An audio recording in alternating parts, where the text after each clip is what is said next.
Okay, good evening, everyone. Oh, Alda, I just sent you an email.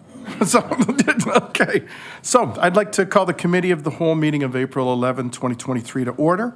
Good evening, everyone. My name is J.D. Pachariva, Councillor and Chair of the Planning and Economic Development Committee. I would like to begin by reading a safety notice. In the event of an emergency, please evacuate council chambers to the nearest exit through the chamber doors and obey all instructions given, and if assistance is required, please see the clerk. Is that you tonight, Julie?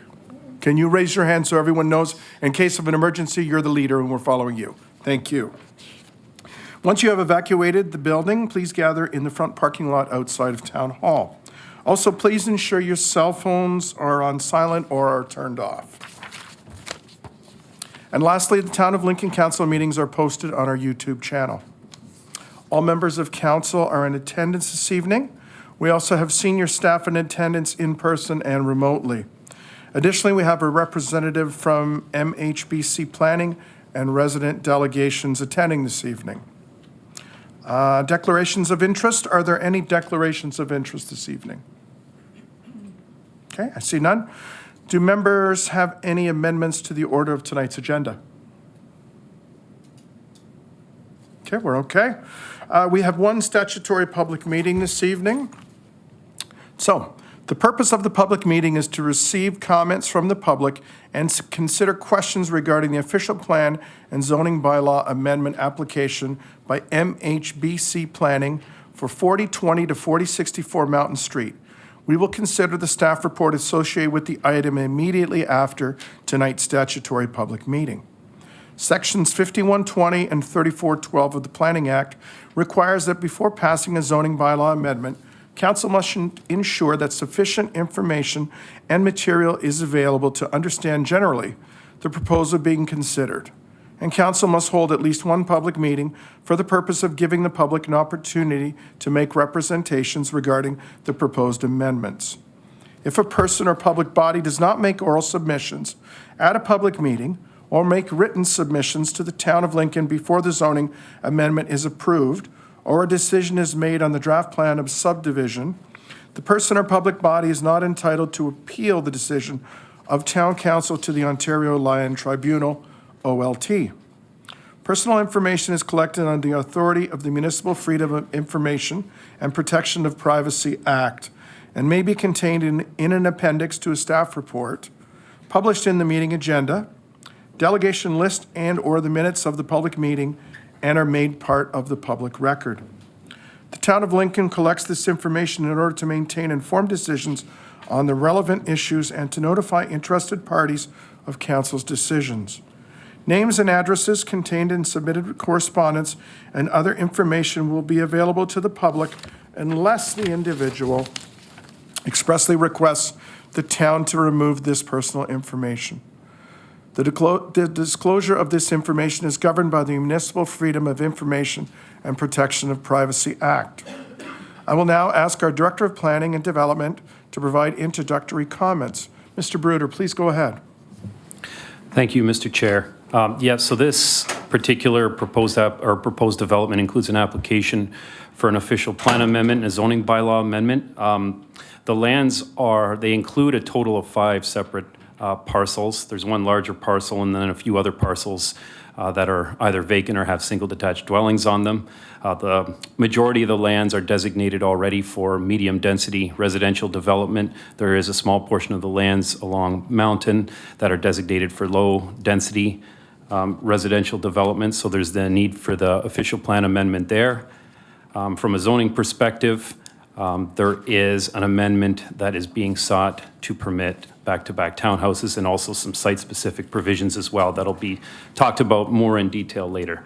So this proposal includes a combination of townhouses, 138 of them, and a mix of back-to-back townhouses and block townhouses in the form of a condominium-style development. So up until now, the process to date, a couple of weeks ago, there was an open house that was very well attended here in council chambers. Well, it started in the Beamsville room and then moved over to here for more space. But a lot of the concerns identified there were with respect to traffic, to build form, some comments around density, around the frontage on Mountain Street access. And again, those are all important considerations, some of which we had already been talking about with the developer. The planning process is iterative, meaning staff are in constant communication, both as we go through our own review, but also in response to comments that we hear from the public. So that process has been ongoing, and now we have an opportunity today in front of council for another opportunity. As the chair indicated, there's no decision made tonight. This meeting's for information purposes only, an opportunity for anybody that wishes to do so to come up and address committee. One final thought that I just wanted to leave everyone with. I wanted to touch on some of the general commentary I've heard about our zoning bylaw and it being newer. And the thought, and why I want to talk about it is I totally get the reasoning behind it is that, well, since we have a new zoning bylaw, why aren't we just adhering to that, and why are we entertaining any amendments, which I think is a fair comment.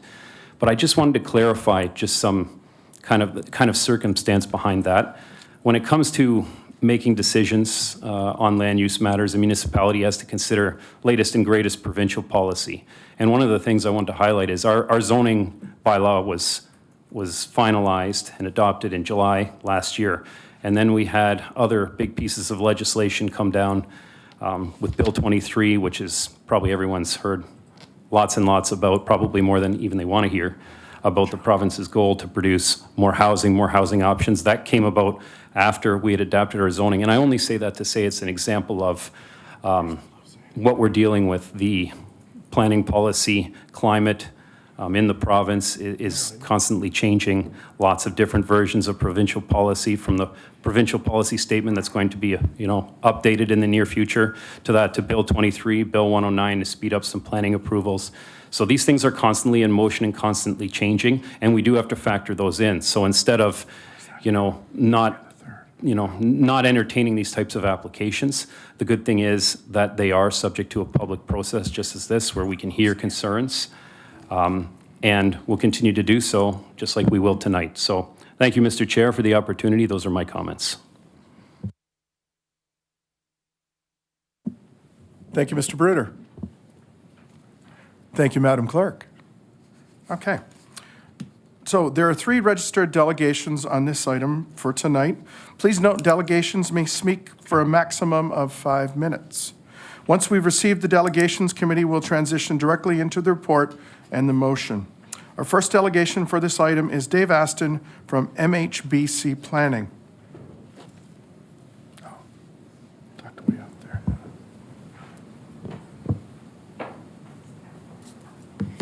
Good evening. Thank you, Chair Patriva, for the invitation to speak. I do have a presentation that's just being loaded up, but while that's loading up, to add to Mr. Bruder's comments on planning, we had another new change to planning again, as many of you may know, on Thursday with new draft PPS. So I agree, our world of planning is continuing to evolve, and I think will continue over the next little bit. This evening, we're here to speak about the applications for official plan amendment and zoning bylaw amendment on Mountain Street. We did have the open house and heard a lot of good comments, answered some questions, provided, I hope, some clarification, and took some information back to our team to consider. I don't have all those answers here tonight. I have a couple, and then there are some that we're exploring as future alternative to the design ourselves, and then we'll be exploring with town staff. This is just an overall context of the location of the property within the broader area. At the meeting, we heard about amenity space and park space, and this plan really just wanted to put into context of the opportunity for connection to the trails, parks that were planned and designed in association with a broader plan of subdivision. As identified by Mr. Bruder, the policy framework, there's a small portion of lands, and I apologize for the hatching, but frontage of Mountain Street that needs to be redesignated. Not the entire portion of the lands, just that small portion. And then the same with the residential, there is reference to a portion of the lands, which you can see in the lighter yellow, that needs to be amended for the townhouses. But then there's a broader provision and site-specific request for site-specific regulations for this block. So the lands in the majority are designated and zoned for multiple residential, and the applications are proposing to bring all of the lands into the same designation and zone. Through the process and the planning process, as you know, it starts with pre-application, then an application, then the open house. Even to get to this evening, there were changes to the plan based on comments received from staff when the application was received.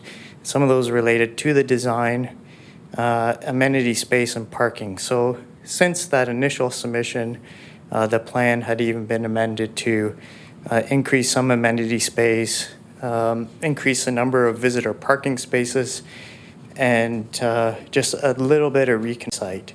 So this is the current concept that was shared at the open house. At the open house, these are just some of the themes we heard. I'm not suggesting we only heard 7 comments, but these are some of the themes we heard relative to the plan. The one, I'll just go in order, remove the access or relocate the access on Mountain Street from number 1 on the slide and looking to move it down to number 2 on the slide. And that's something we're exploring. We originally had an access in that area and the region did not support it, but we'll work with town staff on looking to a better location for that alignment that is opposite the stormwater management pond on Mountain Street. At Area 3, we're asked to review the topography, look at the grading, and consider the building height. That's an area where we're showing 3-story buildings now, and I think we can look at moving into 2-story product there and look at the grading in that location. Item 4 related to a general comment about removing the block of back-to-back townhouses in that location, replacing them with typical 3-story townhouses. Something we're exploring, but at this point we think the proposed back-to-back townhouses fit well within the context of the plan and provide additional housing options in the area. There's a request to consider single detached units. Again, our proposal is for the townhouses. We'll be looking at the Mountain Street facade, which was item number 7. People were wondering, well, what are we looking at from Mountain Street? We're looking at a dual frontage design. The team at Lausanne and their architects are hard at work looking at that so that we can share what that frontage looks like. But it will be a streetscape that appears as it's fronting Mountain Street with landscaping, potentially wrought iron fence along Mountain Street. We're really trying to avoid any noise wall along that area and to really make it an inviting type of streetscape. That's the conceptual plan, which I've already shown. These were some of the preliminary designs of the internal blocks of the townhouses and just different orientations.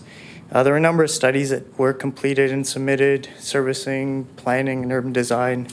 The archaeological assessment's been completed, environmental impact statement and tree protection plan, noise impact study, and transportation impact study. Those are still, from what I understand, all under review. We'll be working with town staff, regional staff to obtain comments as it relates to the proposal, and then we'll be providing a response. So before questions and answers, there was one other that I wanted to bring up with regard to the zoning. We were also asked about the request for a 13.5 meter height, whereas the RM1 zone allows for 12.5 meters. And what we've confirmed is we don't need the 13.5 meter height. We can stick with the 12.5 meter height as already would be permitted in the RM1 zone. So that's our presentation for this evening, and happy to answer any questions. Thank you very much, Mr. Aston. Thank you for incorporating some of those comments that we heard at the public meeting already tonight. So you've addressed, I think, about 4 of the concerns that have come up. So we'll get to the councilor's question. Councilor Brunet, you start us off, please. Thank you, Chair Patry. Through you to the presenter. So I guess the first logical question would be, you're here representing Lisani. Our Director of Planning, in his opening remarks, indicated that we had done a zoning bylaw amendment in July of 2022. So I'm assuming your applicant was aware of that at the time? Through Mr. Chair, I think aware, I'm not entirely sure if they had the lands under full contract at that point. Okay, so let me rephrase the question. At what point did your applicant realize that they needed a zoning bylaw amendment to make this application go forward? Through Mr. Chair, as soon as we would have started into a concept and a zoning review and made a pre-application submission, we were aware.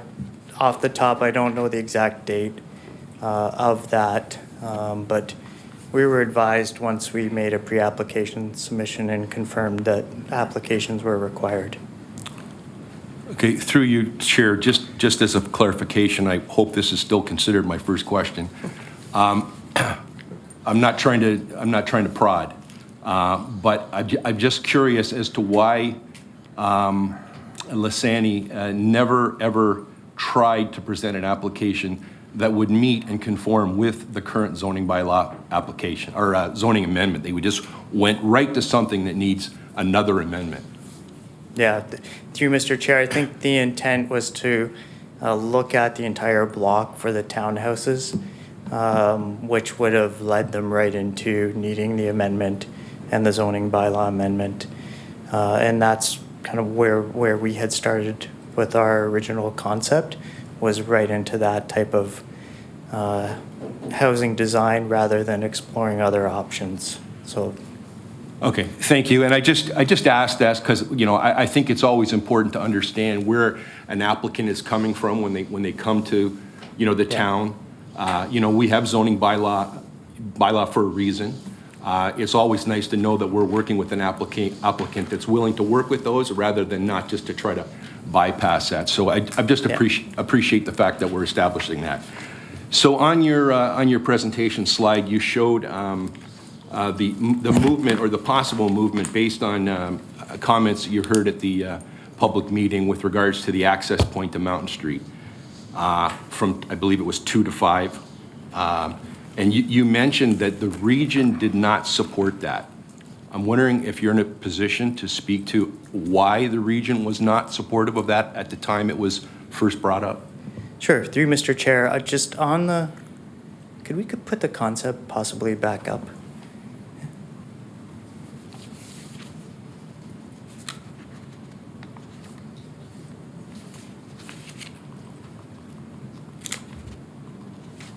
So on the concept where I reference number 2. Yeah, sorry. I'm sorry. 1 to 2. 1 and 2. Sorry.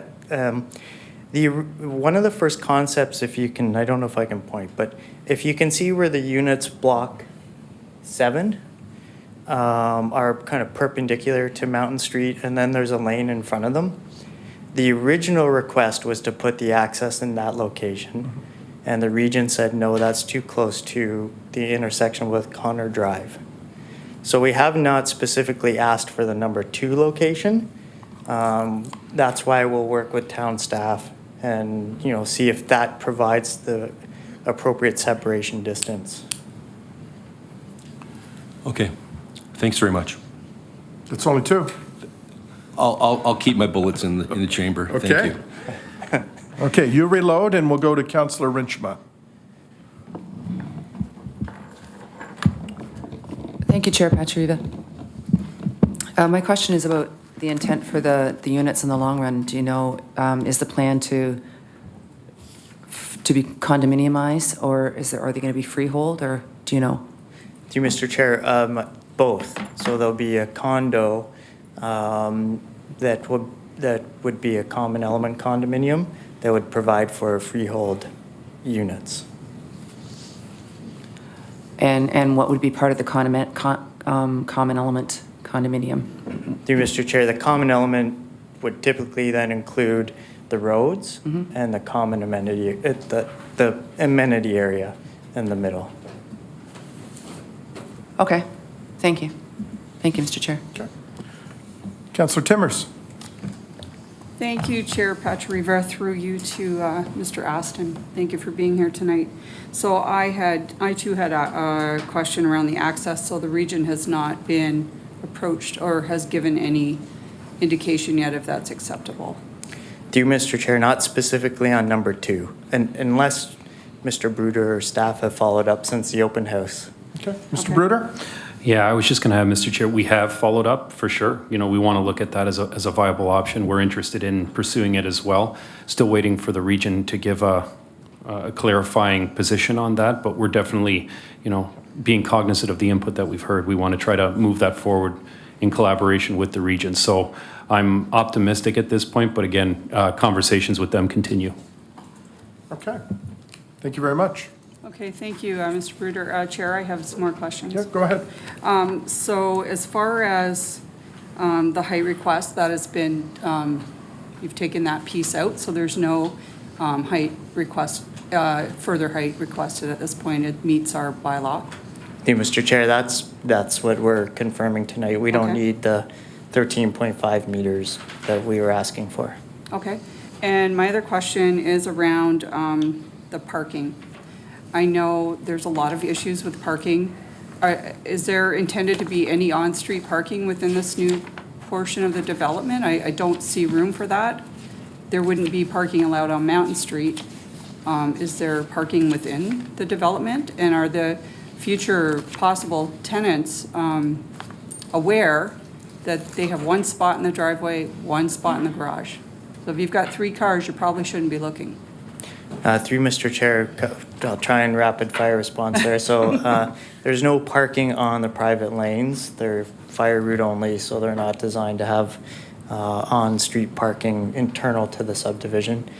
The residents would be aware they have a garage and a driveway.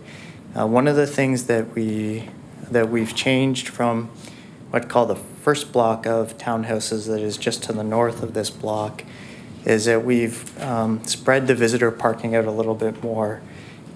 We have longer driveways, and we've tried to provide a greater mix of parking between the back-to-back townhouse blocks, just to help spread the parking out a little bit more than on the first block where the units were, closer together.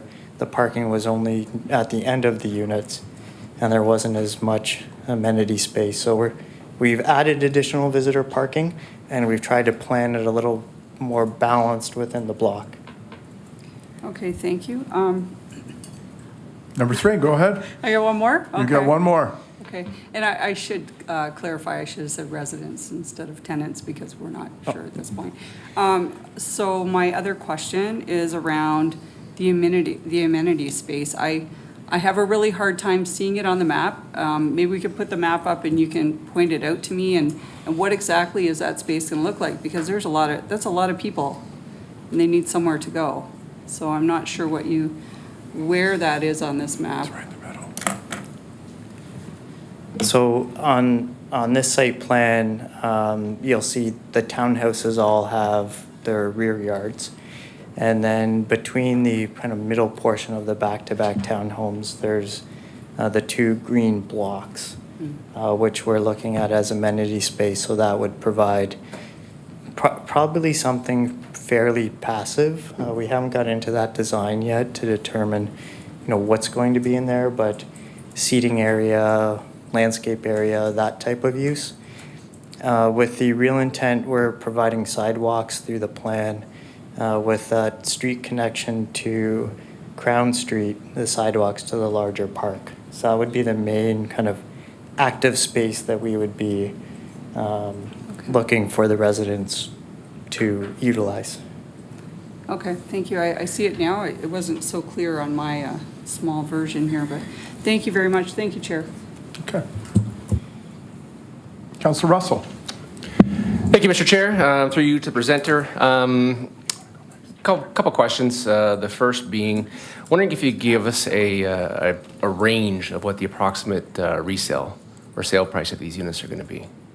Through Mr. Chair, I don't know, and I don't know that at this point we know with regard to the zoning and where things land with the site plan approvals. I think they'd be in the range as the block that was just to the north of this block as far as the market, but I don't know a number. So you're close, again, through you, Mr. Chair, so closer to the detached homes? No, Value? sorry, through Mr. Chair. There's the block of the townhomes and the back-to-backs just to the north that are similar product, closer to that. They'd be less than the single detached homes. Okay. So again, there's no mention in your presentation about affordable housing. I know our report does and the PPS does, but no sense whether or not this is going to fit any sense of affordable housing. But through Mr. Chair, not when I think of affordable housing, I think of home ownership affordability or affordable housing as defined by planning policies or the Planning Act. So there's no affordable housing as defined by policy. I think what's being proposed is housing options that help support housing affordability. Okay, thank you. Mr. Chair, another question. Obviously, there's some concern from the neighbors surrounding the area and some other residents in the nearby neighborhoods about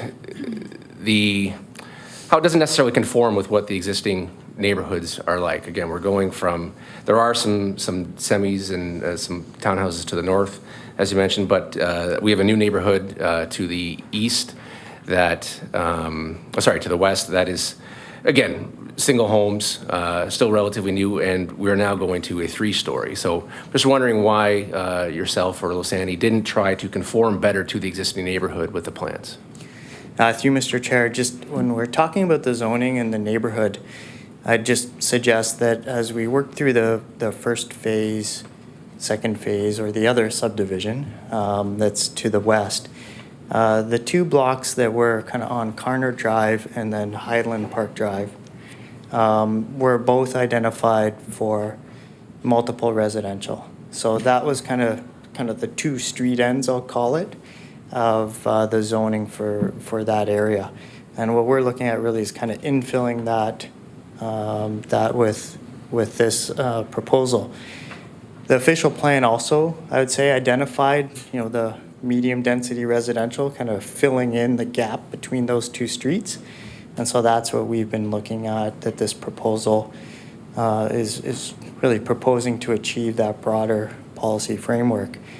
I recognize there's a portion that is identified as single detached residential along the frontage of Main Street. I think it really recognizes the existing condition. So when you looked at your zoning, it was recognizing that existing condition. I think single detached homes would be a challenge along Mountain Street. I don't think the region would allow access for single detached homes to Mountain Street. So I think we need to look at a different housing design approach that looks at the intent of the OP, some of the considerations for broader planning, and different housing mix types in the community. Okay. Thank you, Mr. Chair. Councillor McWhite. Thank you very much, Chair Patriva, through you to the presenter. So thank you very much for these detailed drawings. And that question I have is what target market, what target market, what does a typical buyer of one of these townhouses look like? What's the age demographic, number of kids, 3-bedroom, 2-bedroom? Like what's the hoped for target market? Through Mr. Chair, I don't want to step too far into just my role in the planning part into knowing what the market is or the market. But I think the market is really looking at a mix of different home buyers. It provides a housing choice that's, for home ownership, less than the cost of the single detached homes, but in a home ownership perspective. I don't think there's, we used to say, well, this is geared towards retirees or this is geared toward young families. I think there's really more of a mix happening in the market in these areas than kind of trying to identify different buyers as there used to be. So I think it really is a mix based on the home ownership affordability. And I asked that question because, what I hear from retirees is they're looking for bungalow-type homes. They're looking for single-story. They're not, I don't know if myself, being a senior citizen, would buy a 3-story home. That's the concern I have when asking that question. And also, when I ask that question, it kind of gives me an idea how many cars might be within each household.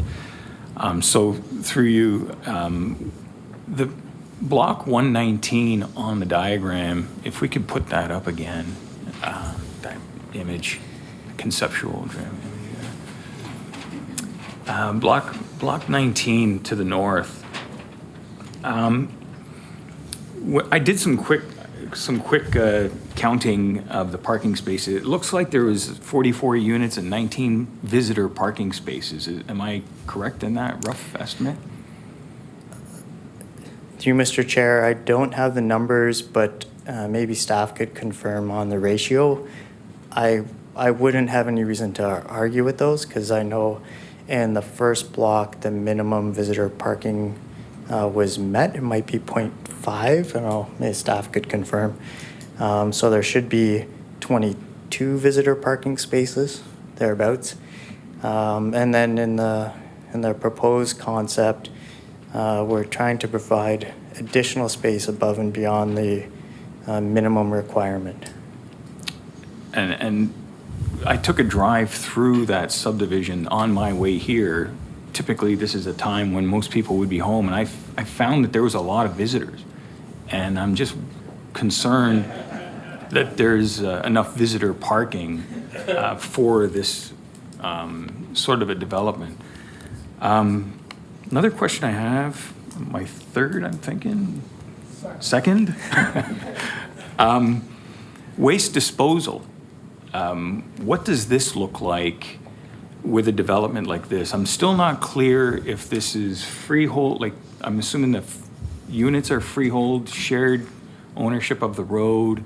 What does waste disposal look like? Is it dumpsters? Is it garbage cans at the end? Is the region going to be driving through? Who's responsible for that? Through Mr. Chair, we've designed for regional pickup or waste management pickup, so curbside pickup. And so that would be the intent, not dumpsters or large common waste areas. And then my final question, looking at that drawing again, these concepts are always designed in the spring and the summer. The grass is green and everything's beautiful. What happens during a snowstorm? Where does the snow go? When I'm looking at the streets, the sidewalks, not a large front yard. I'm not sure where would the snow go with a development like this? Through Mr. Chair, the snow storage would really be a site plan matter that we would deal with staff. But there are areas kind of at the end of the streets where there would be snow storage. And then if there's too much snow storage, there's also then kind of private pickup or control of the snow removal and then taken off-site. Okay, so thank you. Thank you. Mayor Easton. You gotta turn yourself on. It's okay. Thank you very much, Mr. Chairman. This is a little bit of a frustrating experience, I think, for council and for the members of public when we have Bill 23 on one hand and a whole raft of regulations that came out last week that aren't really quite regulations yet. So it's a few things that I'd like to clarify. So I say that because I wonder how invested the public can be in a process that they don't really have any input into, which is basically what we're dealing with. There's a picture of a building in this document that we've been circulated, and it looks like it's 2 stories, and it's a long building. It looks a little bit like a barracks. And it has windows, I think, in the top floor. Can you explain the design feature around that building? It's on page 20 of 225, which is our whole package, but I'm sure by my description that you probably know which building I'm talking about. Can you explain the design elements that are intended to be expressed through that design? To you, Mr. Chair, I actually don't have the package printed in front of me, so I'm not sure on the image. I think maybe they're trying to put it up, or even better.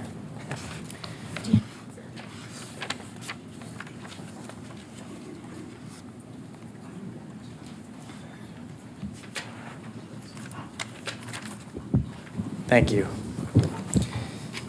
To you, Mr. Chair, may I just maybe first comment on the comment with regard to the process? I think the process and the public involvement as it relates to maybe the broader general planning changes that are occurring are something a little different than what you do as a community for planning applications.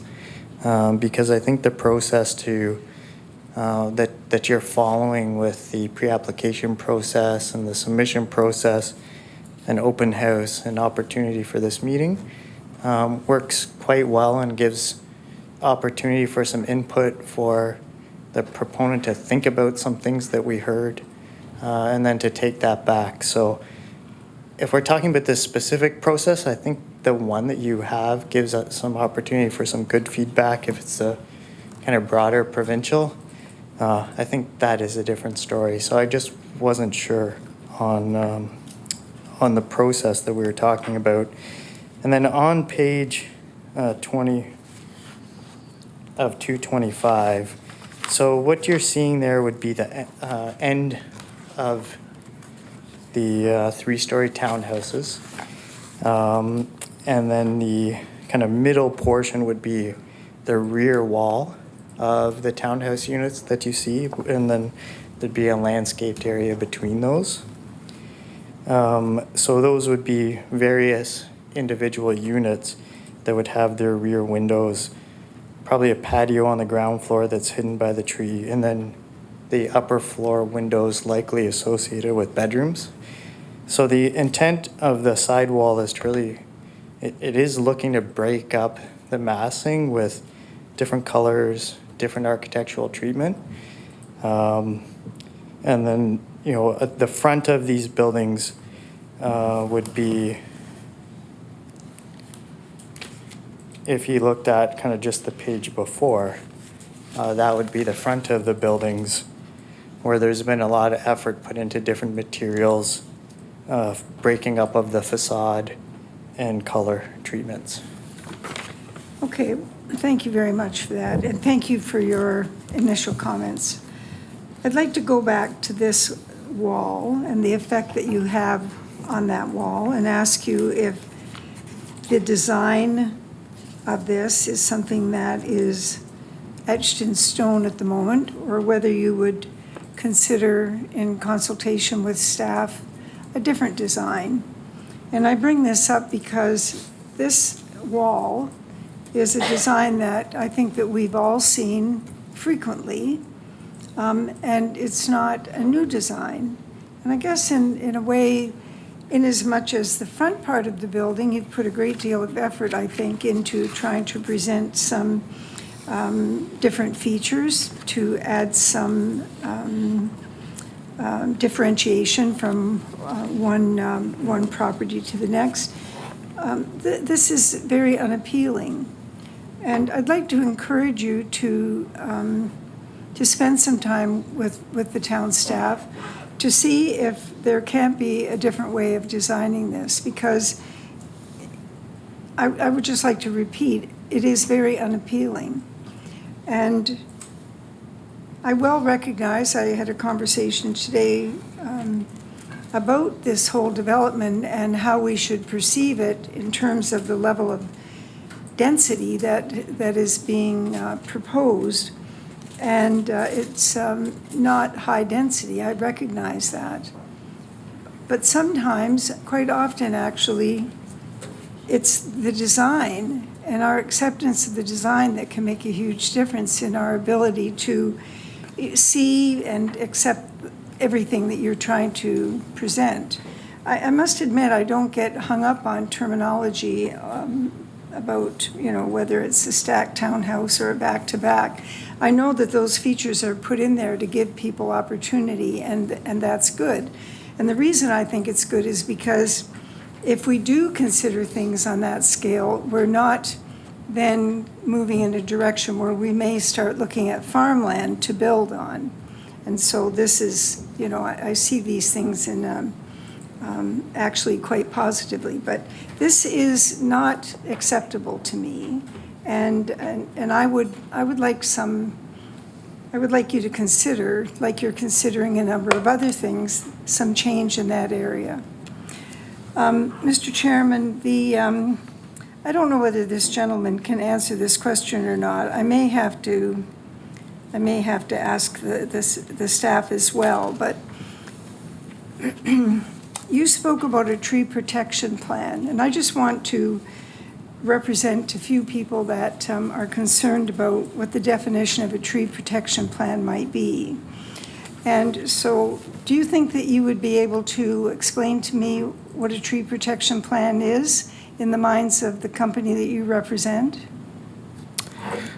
I think I'll first respond to the comment on the elevation and say yes, that's something that we'll take back, and we'll have discussions with staff on what kind of the rear elevations look like relative to your initial comment on the elevations. Okay. On the tree protection plan, my understanding of tree protection plan is just that, identification for trees that warrant protection subject to tree bylaws or policies that are in effect associated with tree management or removal of trees. I'm not sure where the question is going, but I know there were trees removed. That was a decision made by Lausanne, and I can't respond for them on that decision. All that I know is that they're working with staff on a resolution to that. Okay, well, thank you very much, and I appreciate that.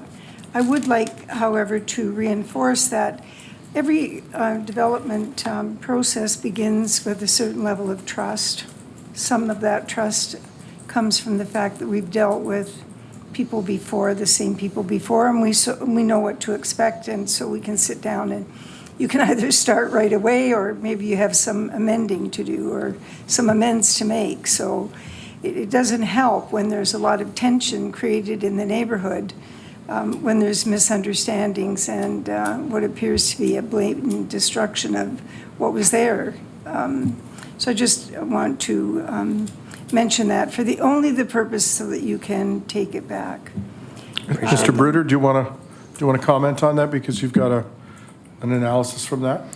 Yeah, thanks, Mr. Chair. Just further to that, there's kind of a difference. You're asking your worship about a tree protection plan, but I think what we also need to talk about is the tree replanting plan too. We need compensation for trees that were lost, and those were conversations that we started having with the applicant as soon as we were made aware that these trees were coming down. Right away, we had an inventory analysis done completed by an arborist, and we've identified the number of trees that were taken down. And we require a compensation strategy over and above what we would typically need as a result of that.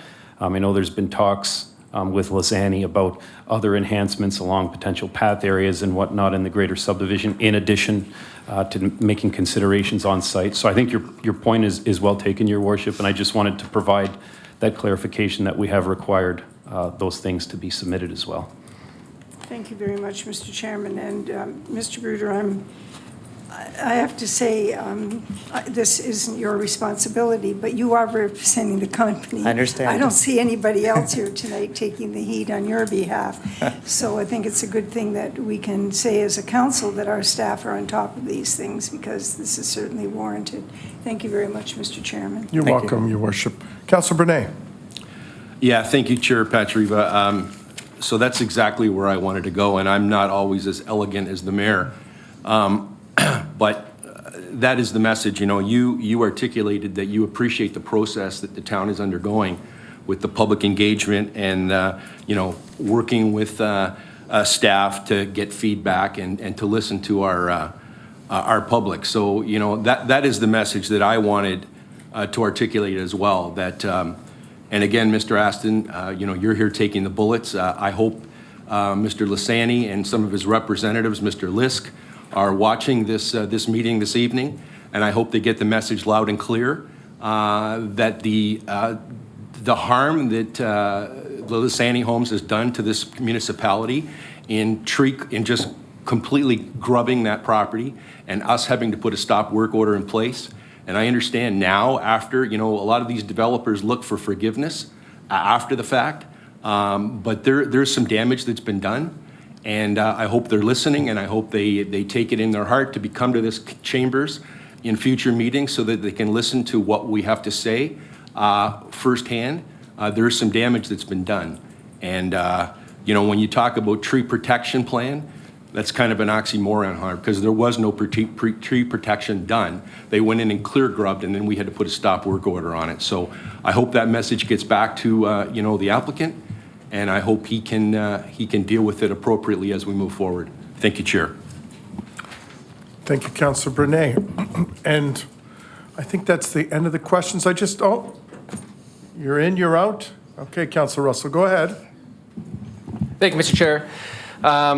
Through you to the presenter, one more question. The private road entrance on the west, wondering if you can give some insight into what that's going to be used for. So the private road entrance on the west was originally planned for as a public road.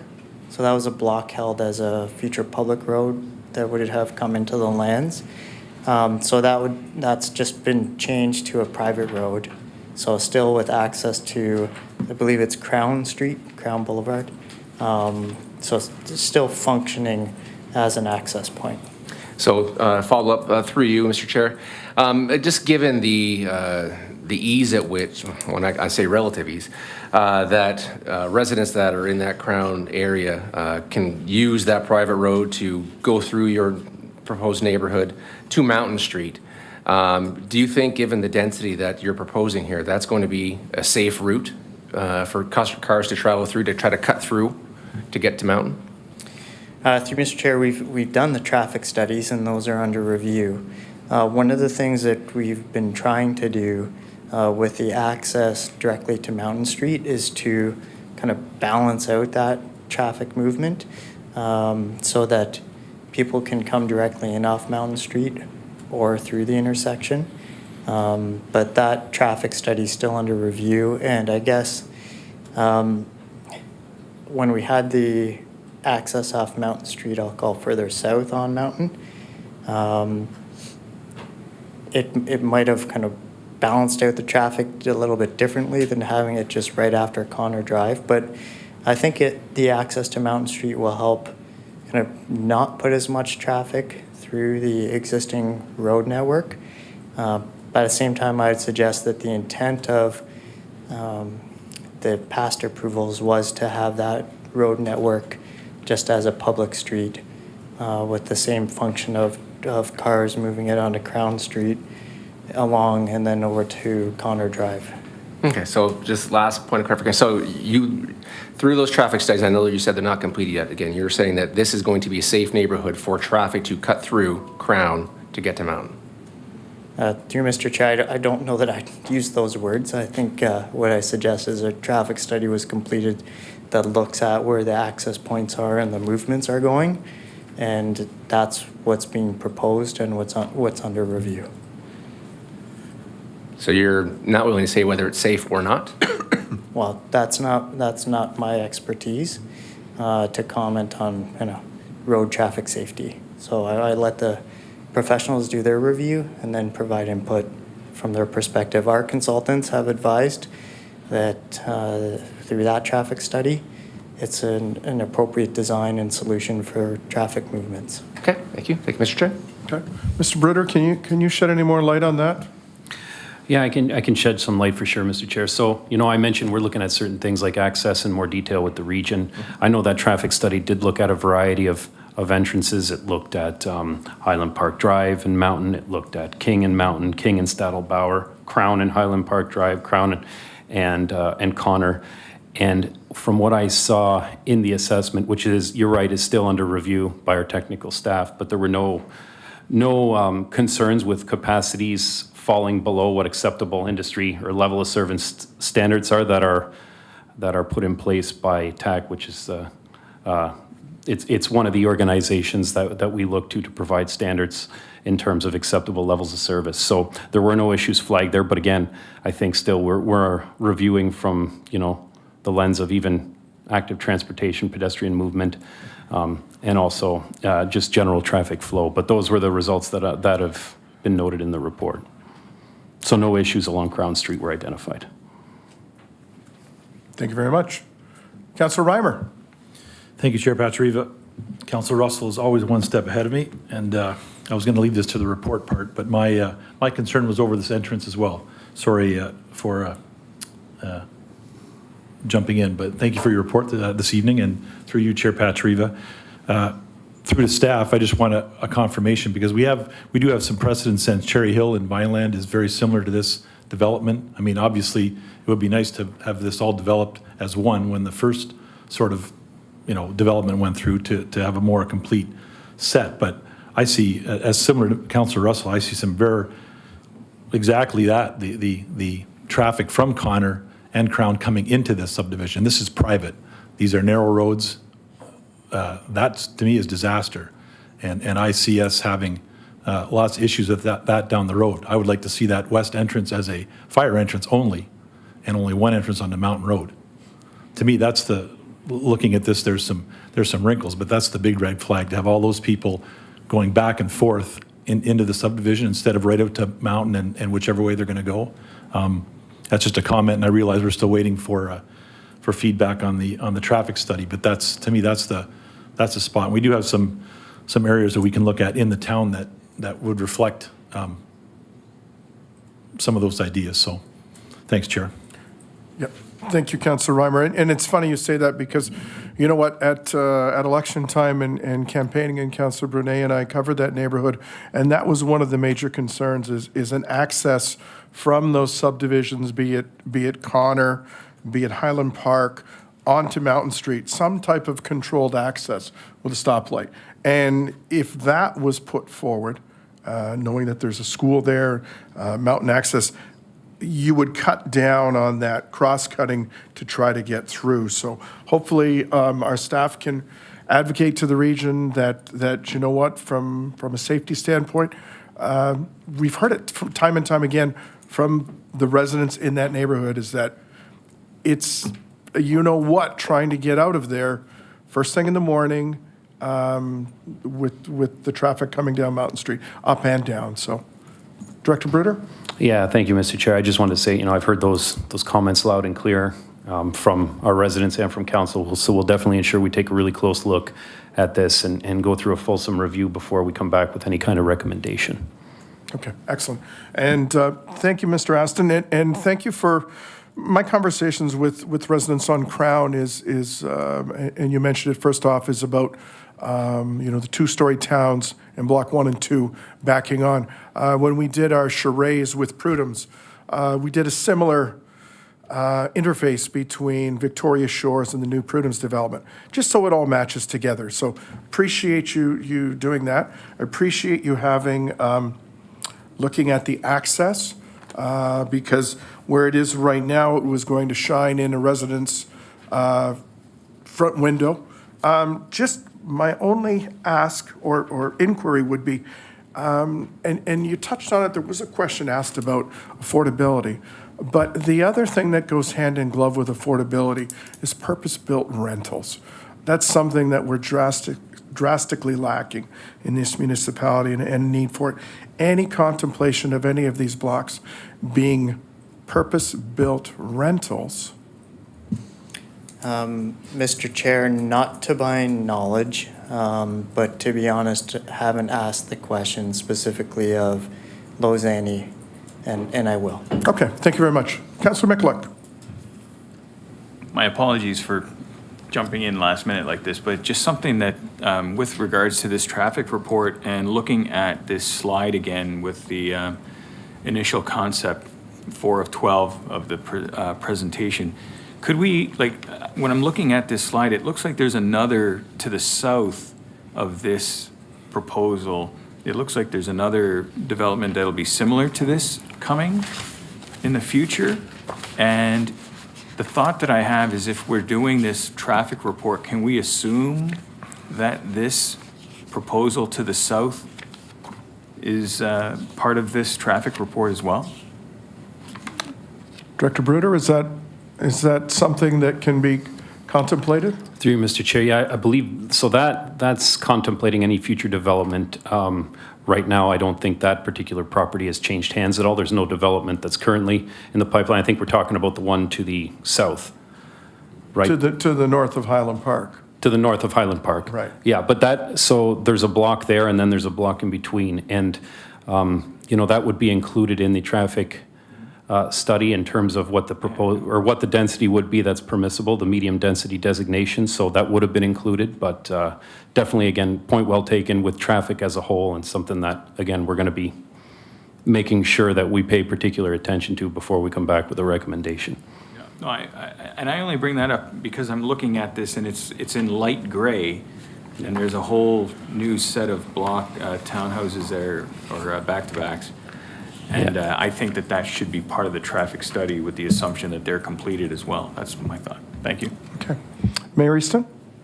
Mr. Chairman, the continued talk of issues around traffic movement reminds me of the effectiveness of the technology that we've had presented to us in the past, both with 3D demonstrations of the actual movements through a subdivision to see how things work together. I would really like to strongly recommend, Mr. Chairman, that Mr. Ashton take that back as well. We need more here. It would be very, very helpful for us to have more information so that we could see how traffic will move, how traffic will be parked, and potentially the suggestion that Councillor Mikulik just made include any of the properties that surround it. And I have to tell you, we have made these requests in the past. They have been honored and they have been very much appreciated when it comes to dealing with our perspective on how a community will actually live and move. Through Mr. Chair, just to clarify, it's almost like a drone through the areas, what As long as you're those suggesting? vehicles are moving, it can be a drone. Oh, I see. Okay, I understand. And just one point to clarify, because it did come up as a question at the open house, and just in case people are wondering or not, or wonder if we wondered, providing an access to Highland Park Drive versus going to Mountain Street. And as you know, if you've been out there, there's a significant grade drop between Highland Park Drive and then down into the site. So it is something that we did explore, kind of bringing it down into the site, but it does become a bit of a challenge to kind of make that into more of a kind of full movement and then bring it back out to Highland Park Drive because of the grades. Thank you very much. And I think too, Mr. Aston, and you've heard it, I mean, that's part of the, I guess it's the consternation not only of council, but the residents too, is we're looking at this in isolation, knowing that there's parts B and C to come. And I go back to one of my first planning meetings, and we had residents in the Maple Crest subdivision, just off of John Street. And these residents were living on Christopher Court and Adam Court. And they were living on a stub street, future development, with a guardrail there.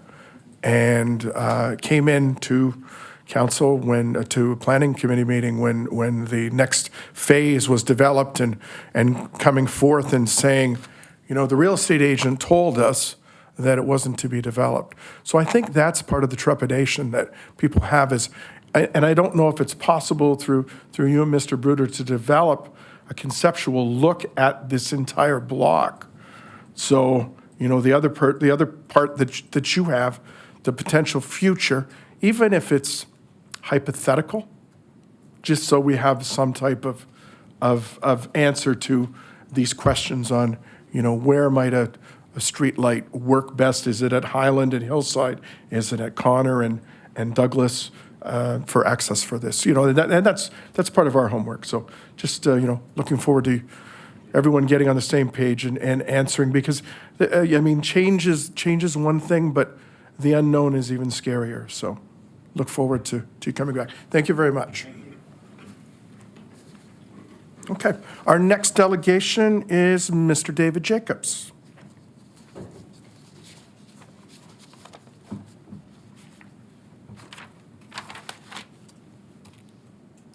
Good evening.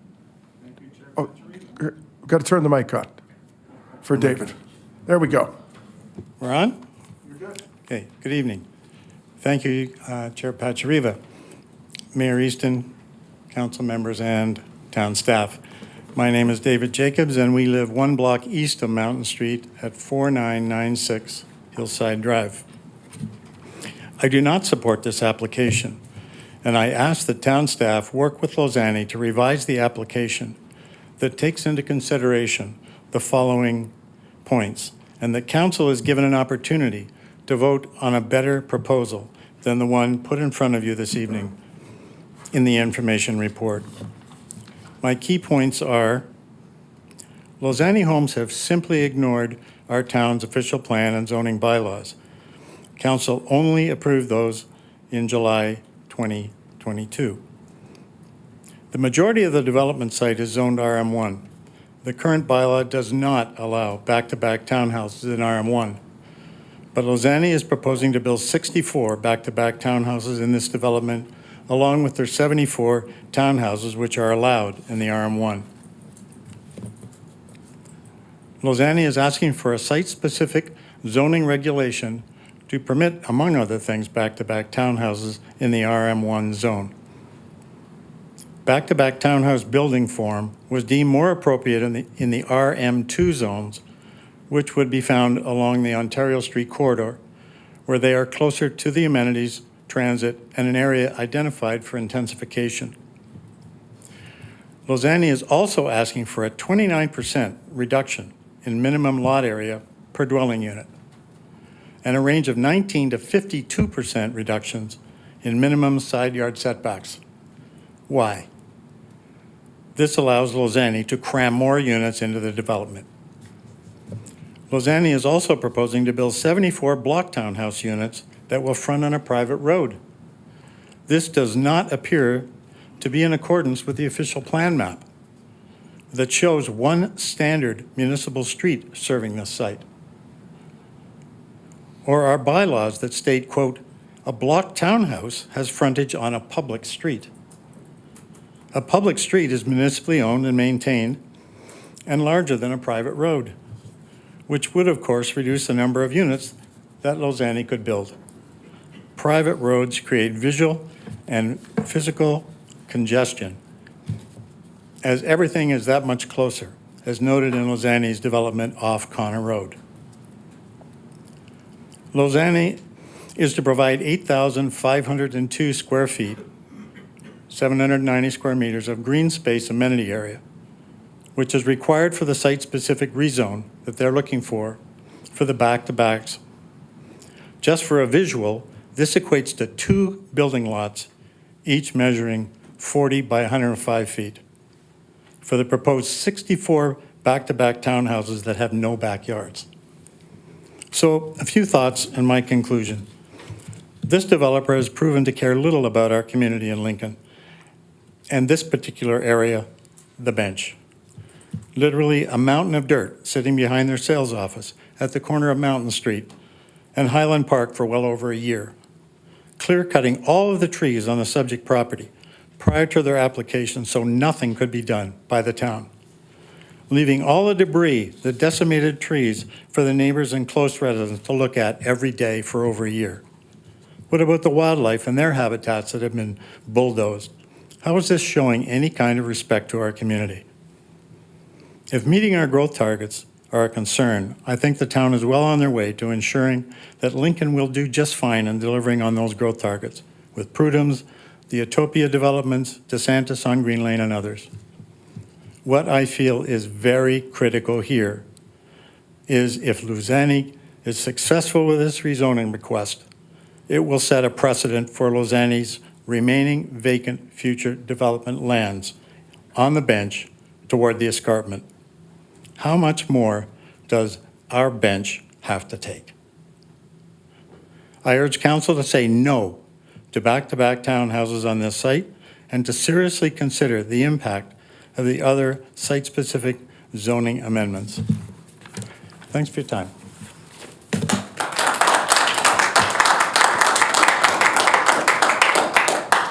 Thank you very much, Mr. Jacobs. Any questions of committee? Okay. Our next delegation is Linda Wilson.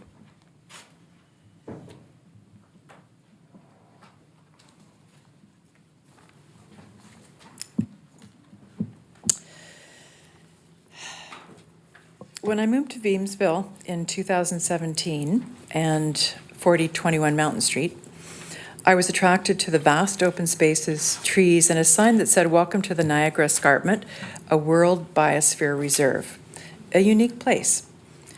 When speaking to planners, councillors, developers, architect, employee at the open house, no one acknowledged the greenbelt and the biosphere. Why, I asked myself. Where are the environmental impact studies? I started doing research on exactly what is this designation all about. The sign indicated we are now entering, or on the Niagara Escarpment, a world-designated biosphere was placed there for a reason. So many people have worked diligently over years to make sure that this part of the Greenbelt right here in Beamsville is protected from exactly what we are facing now. There are 3 parts to the biosphere: a core zone, which is the actual mountain, a strictly protected ecosystem preserving the species in its natural habitat, a buffer zone, where limited human activity is permitted, and finally, a transition zone where greater activity is allowed. The buffer zone is at the base of the mountain. We live at the base of the mountain. Parts of Grimsby, examples where the buffer zone was developed by home builders after the Greenbelt and Biosphere were designated a protected area in 1990 by UNESCO. Houses are built at the base of the Niagara Escarpment in the buffer zone. Why did this happen? What went wrong? This cannot happen again in Beamsville. The Greenbelt is a protected area of green space, farmland, forests, wetlands, and watersheds. It is there for preventing urban development and sprawl on environmentally sensitive land. Greenbelt legislation also prevents municipalities from rezoning. What we propose is a win-win situation for all parties involved and for this project to be acceptable. Keep the low-density residential land intact. Reduce or eliminate the number of back-to-back townhomes. Keep the subject land zoned residential 1. Keep the dwelling units 2 stories. No setbacks for front yards or rear yards. Keep the number of required parking spaces. visitor parking spaces. Allow single homes to be built on Mountain Street facing the existing homes with driveways that enter from the road. Change the regional road to a municipal road to get this done. Plant a wall of trees along Mountain Street to keep the area compatible with the green belt and the buffer zone so that there's less traffic noise and pollution. Create a beautiful, large green space for people to play with their dogs, or a baseball diamond, for example. Create a skating rink, a butterfly museum, a bird sanctuary in the subject lands. That is what limited activity means. Limited activity is not building 138 townhomes in a World Biosphere Reserve buffer zone. Create a walking trail with grass and trees that give residents somewhere to walk rather than streets packed with parked cars. Give Beamsville an aesthetically pleasing place for the entire Mountain Street neighborhood to walk and be proud of.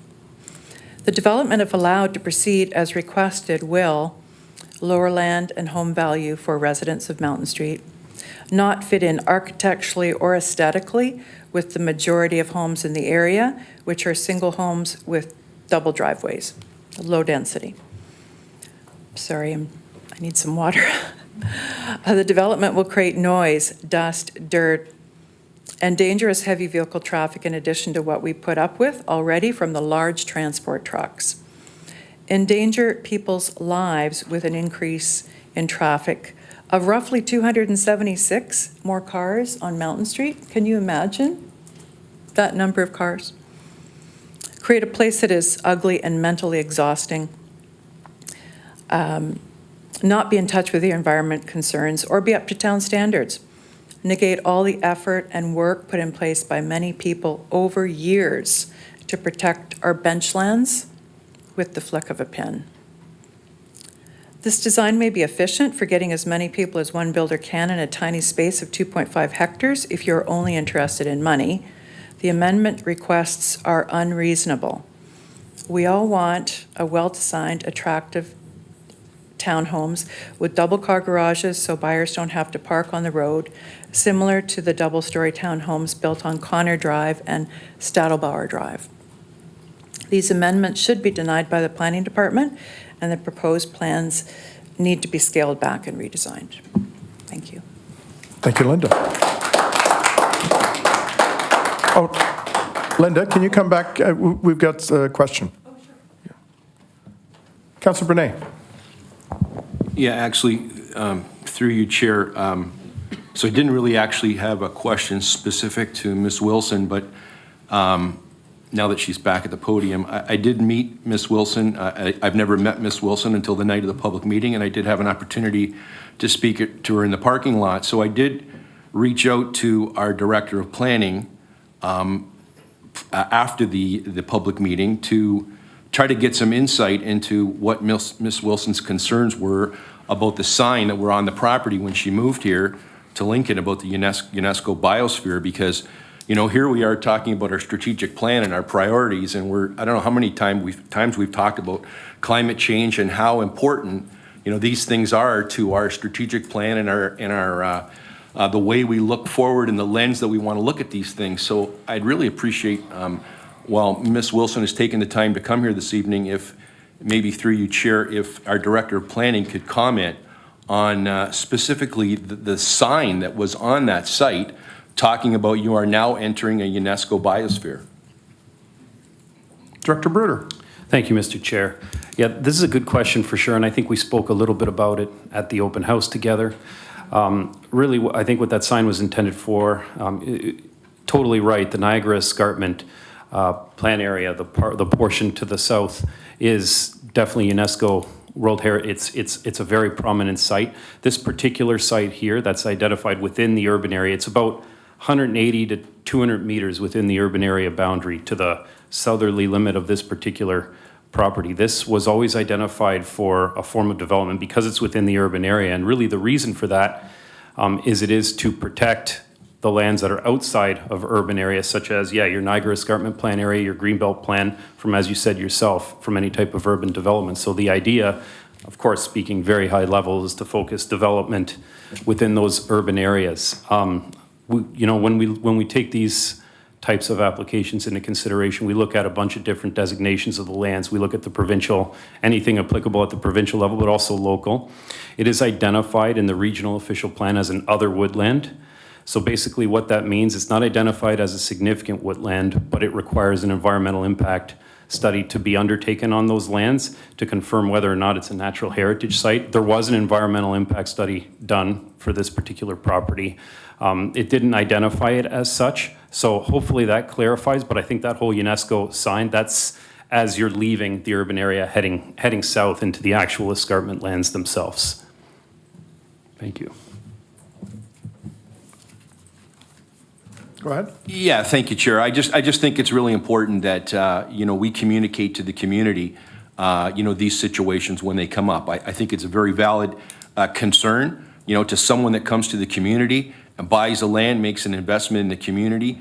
And I think it goes to what you spoke about, moving forward, how we, communicate these developments, from the real estate agent all the way through to the homeowner as we move forward. We have to learn from, our past and improve for the future. So I just think it's a really important point, and I just wanted our Director of Planning to address it to the community. Thank you, Chair. Thank you. Thank you again.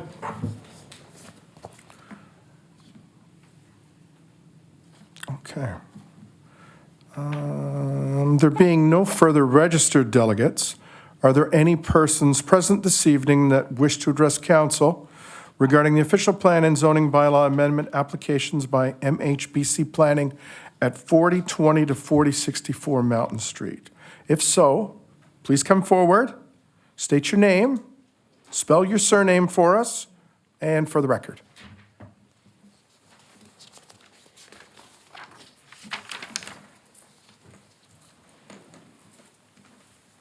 Good evening. My name is Marquis Charette. Charette is Charrette.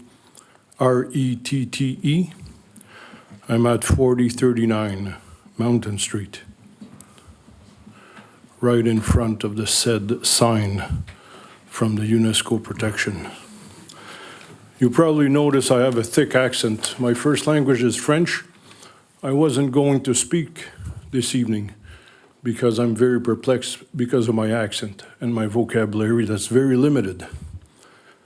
But my heart is pounding at 150 beats right now. I feel the heat under my hat that's about to burst because I get very emotional.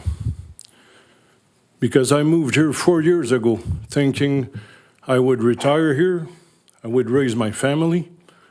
I have 6-year-old twins girls living on that property, seeing transports coming down at 90 and 100 kilometers an hour every friggin' day.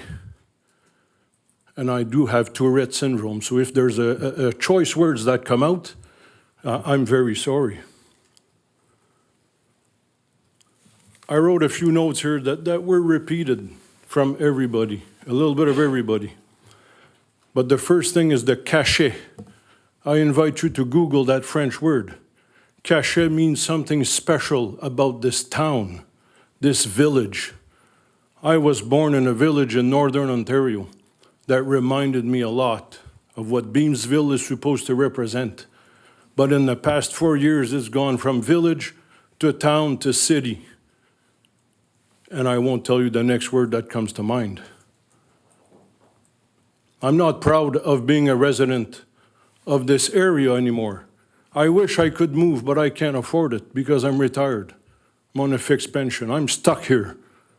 I'm stuck here to see all these trees across my property for the past year, like it was mentioned. Nobody bothered to pick them up. They even added to it. And on Good Friday, because I'm Catholic, and I was praying God that something would happen, 2 guys showed up with chainsaws and started hacking at the added pile of wood in front of the property. I couldn't believe it. Good Friday. That's the village we live in. Regardless of your religion, it shouldn't happen.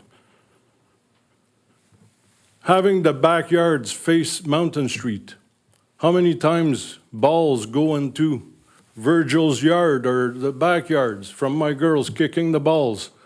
What do you think is going to happen on Mountain Street when kids starts playing and bouncing balls over the street?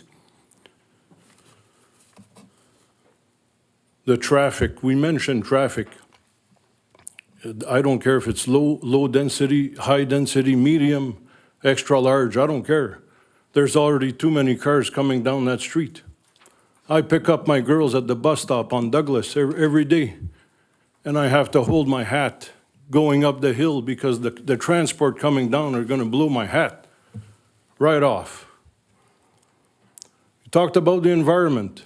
Yes, when I did buy the house, my real estate agent mentioned, like somebody else said, oh, look at the nice property in front, look at the nice wood. My first year, I once saw 5 deers come out of that wood in front of the red barn where the winery is. I thought, wow, there's a winery right in front of my house. I'll never have to put up with construction. Boy, was I wrong, because they built the rest of the neighborhood. I've been living in dust for the past 4 years. Sweepers would come up and down that street 10 to 15 times a day. Not sweeping, just pushing the dust in the air. Having to wash my car and my windows and my house every week? That's ridiculous.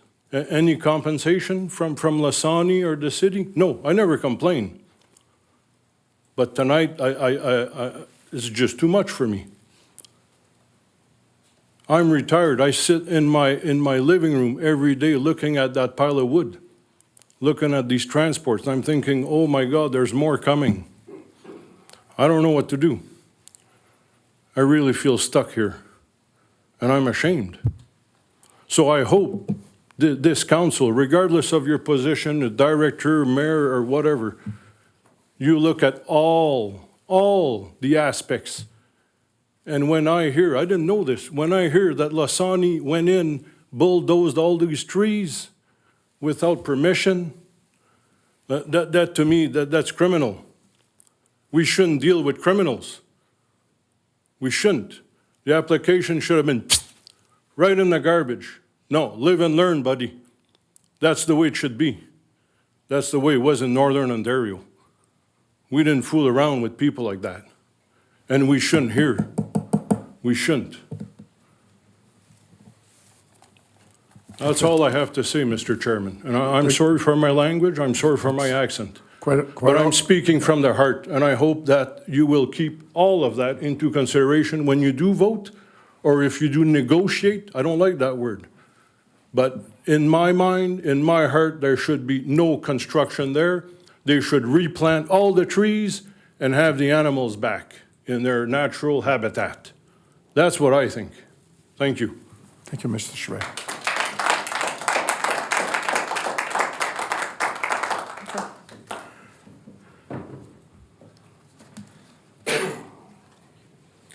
Good evening. I'm Virgil Nose, N-O-S-E, resident of 4033 Mountain Street. Good evening, councilors, Your Worship Mayor,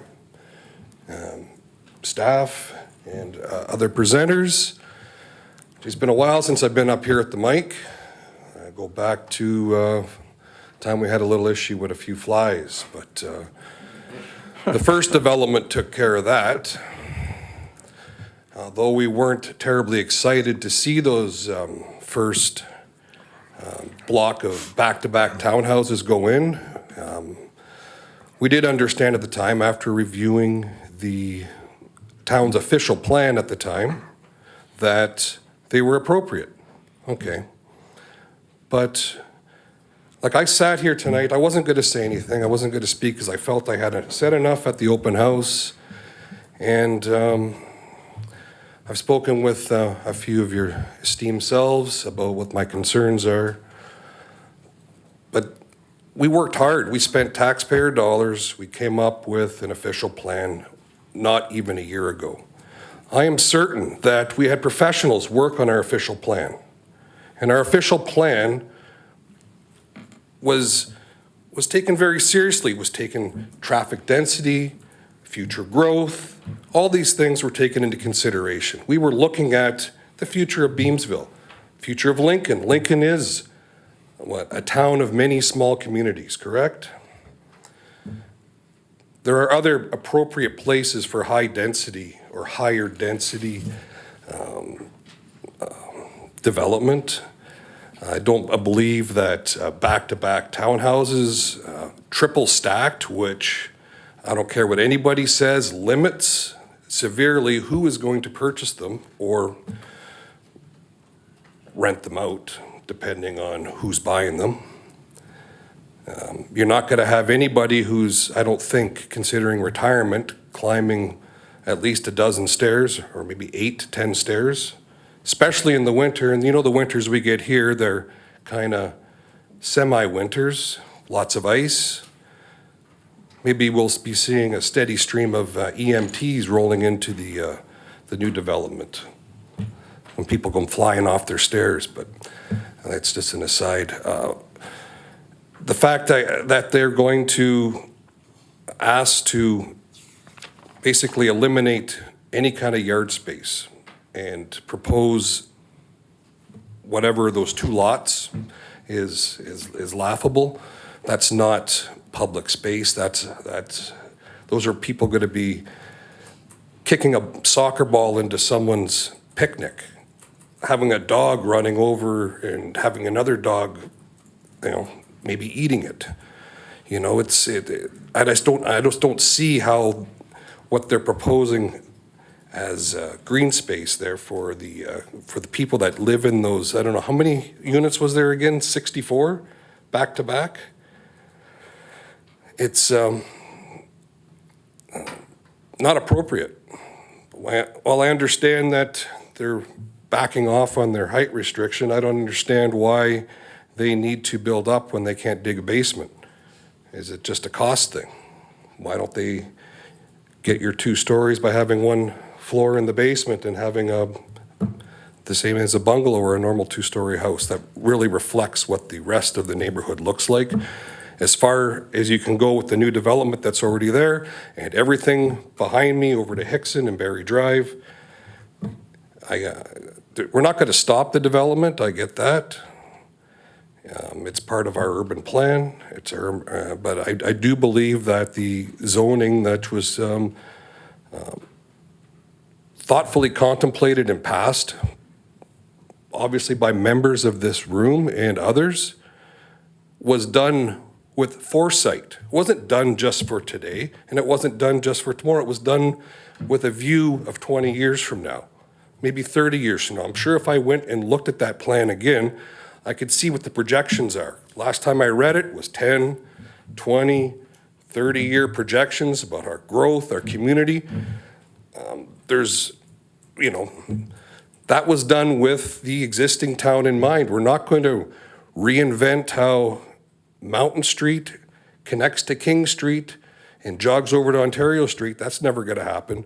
That's something we're going to have to live with, right? And we all know, anybody who's traveled there in the morning. Am I done? Yeah. I'll just leave it at that. Well, nowadays, when you're trying to come home at night, 4 to 6, you're backed up all the way down to the new Tim Hortons. You're backed up towards Grimsby, all the way down to the Goodwill, almost to the Bible for Missions. I don't come from the other way, the Niagara way, but I'm thinking it's a bit of a gong show as well, past No Frills. And tractor trailers are still trying to turn, crossing over the sidewalk, adding another 300 cars to the mix, plus visitors. That's not even contemplating the additional development, because that land will likely be sold at some point in the future. And you'll see another proposal. If you set the precedent now, there's no reason to believe that anything's going to change. We might as well just take what that plan is and flop it right over. We're going to see, something that doesn't look like Beamsville anymore coming into our main artery of our town. So I would urge you to oppose it, maintain the course with the original zoning bylaw that we currently have, and we'll see if the developer wants to work with our community. Thank you. Thank you.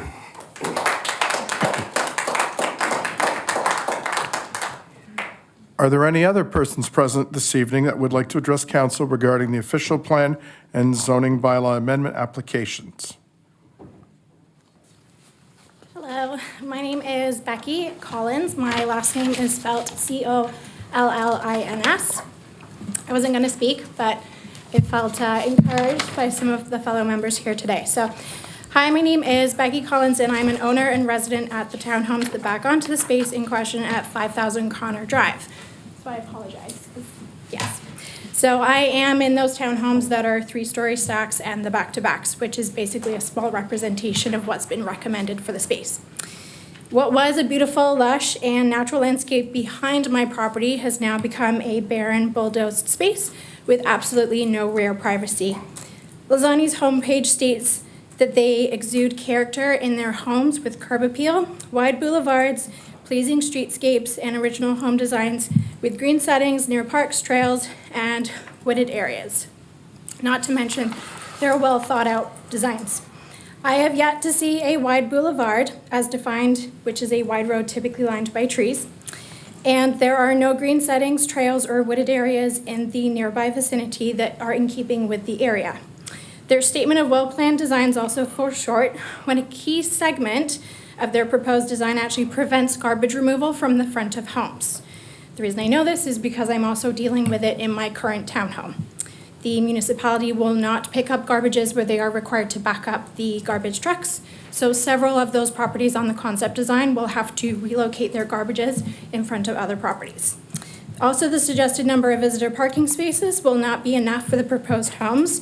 Another effect I'm aware of, given that my townhome development has approximately 62 townhomes, and we have 28 visitor parking spots, which are usually all taken up by residents, very rarely by visitors, and in the winter months actually have the additional snow removal, which I know was another statement brought up.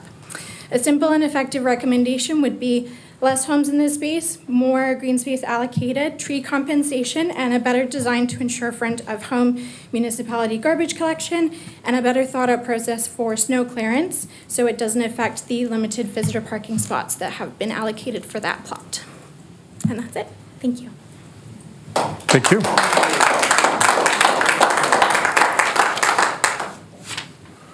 Julie.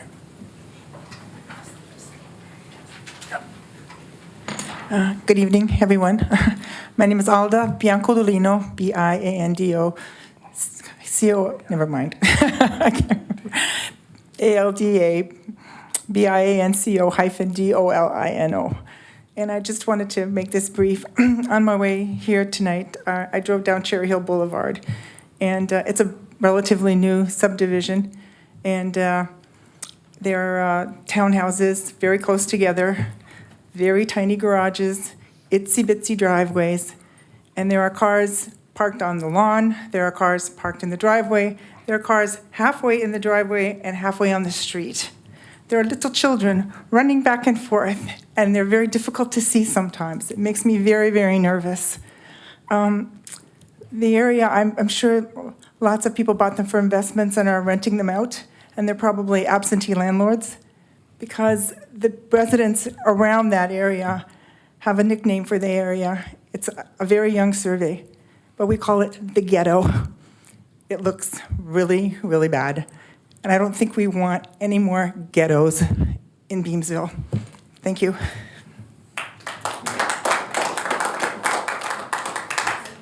I just sent it to you.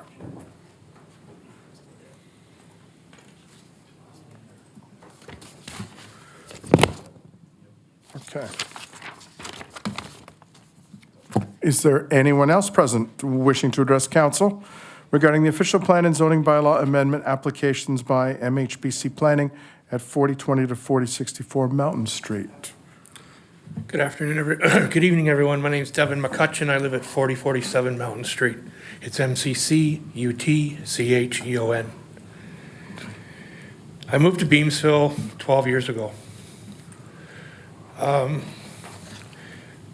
For myself and my daughter, it was probably the best thing that we ever did. It changed my daughter's life, moving into this area. If we had stayed where we were, she would have either been in a gang, in jail, or dead. She got herself a job. She went to college in Niagara. She graduated on the dean's list, and she has a full-time job, and she has totally turned around her life. And that's because of the people of the Niagara region. The friends that changed, the people that changed. Over the years, I look around, and I come from a rural area myself. And it was always, never mind bitching, look after it yourself. I'm the one that lives right beside the pond, the reservoir pond on Mountain Street. If the grass needed cut, I cut the grass. If the garbage needed picked up, I picked up the grass. If the dog shit needed picked up, I picked up the dog shit. Because that's where we live. Where we are now and what we have went through as a group here in the first phase is absolutely criminal. How the seniors that do their daily walks down the streets and groups of 2 and 3 with their pets as a social group or whatever the case may be, winter and summer, because those sidewalks are clear, and we make sure as residents that those sidewalks are salted, even though that they're salted by the salting machine. Well, I buy salt and go out and make sure that those sidewalks are safe so that those seniors can go down that road and have their walk every day with their pets. There's many times, I had the privilege this year, after 37 years at one company, of actually taking the winter off. So I got to see Mountain Street at its best and how we have not seen a child run over, a senior citizen run over, or an accident, because we've had 2 cars that have hit the pond fence because the school buses go on, the trucks hammer on their brakes, the roads are slippery, and all hell breaks loose on Mountain Street. Now you're going to add another 200 cars, more families, and if you look, I leave Beamsville every morning at about 4 o'clock, and if you look up those side streets and the first phase, there's no parking. They're all out on the street. You go up Douglas, they're parked right around. You talk to the people at the mailbox. They can't get into their cars, into their driveways because there's foreign cars. You know, I had my family over on Friday. We had our Easter dinner. The whole family's together. We're sitting down, and all of a sudden we hear chainsaws going off. We look out the front window, and there's 2 young fellas cutting trees down of rubble that had been dumped there prior. Now, somebody called the police. I know it wasn't us. We just looked at it and discussed and wanted to be on our business. But the police came and put the run on them. You know, here they were cutting down rubble that it had been sitting there for a year. The way that they tore into that across from us is absolutely brutal. What we're in for now is that the streets, that the Mountain Street is not cleaned summer and winter. You have to power wash your house. And still, the next week, I went out to the guy on the sweeps of the road, and I said to him, that thing comes with water, right? And he told me to go to hell. You know, we've been held hostage in the first phase. So we're ready for another one? We're not. My wife and I strongly oppose this, as do the other people here in this room. Please reconsider what you're doing and replan this so that it's actually Beamsville, because we're proud to live here. And I'd like to see that man up there say that he's proud to live in Beamsville again. Thank you.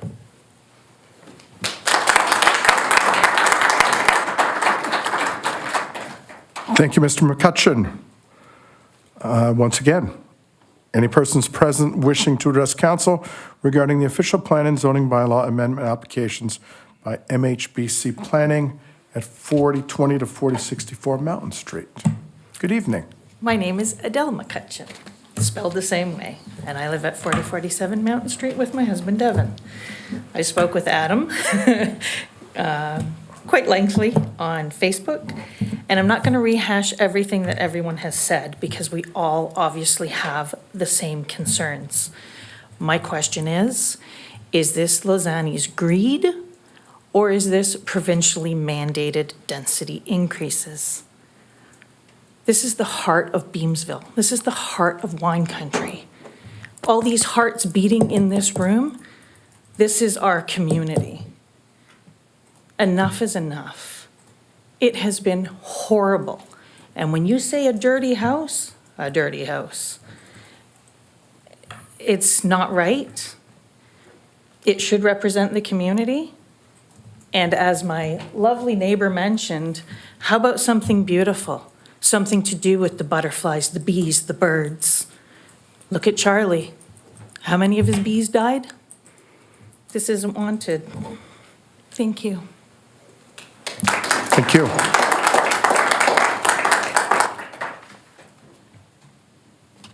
Okay. Any persons present wishing to address council regarding the official plan and zoning bylaw amendment, applications by MHBC Planning at 4020 to 4064 Mountain Street?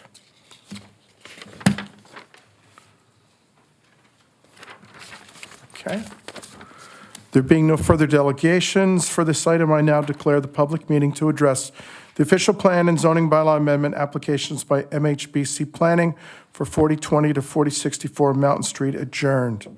I have a motion moved by Councilor Brunet that council receive and file as information the following delegations regarding the official plan and zoning bylaw amendment applications by MHBC Planning for 4020 to 4064 Mountain Street. Oh, thank you very much, Madam Clerk.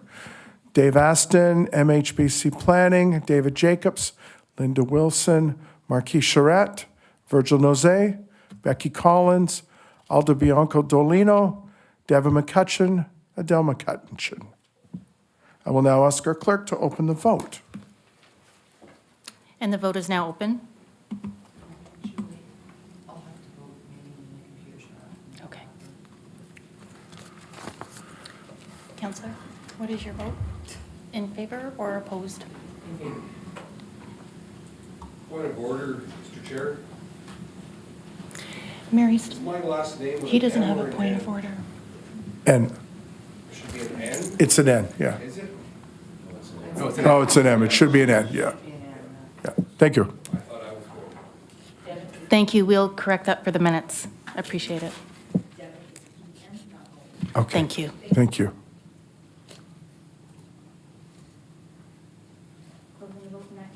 Okay, thank you very much. We will move directly into report PD 17-23 regarding the official plan and zoning bylaw amendment applications by MHBC Planning. Are there any questions from committee?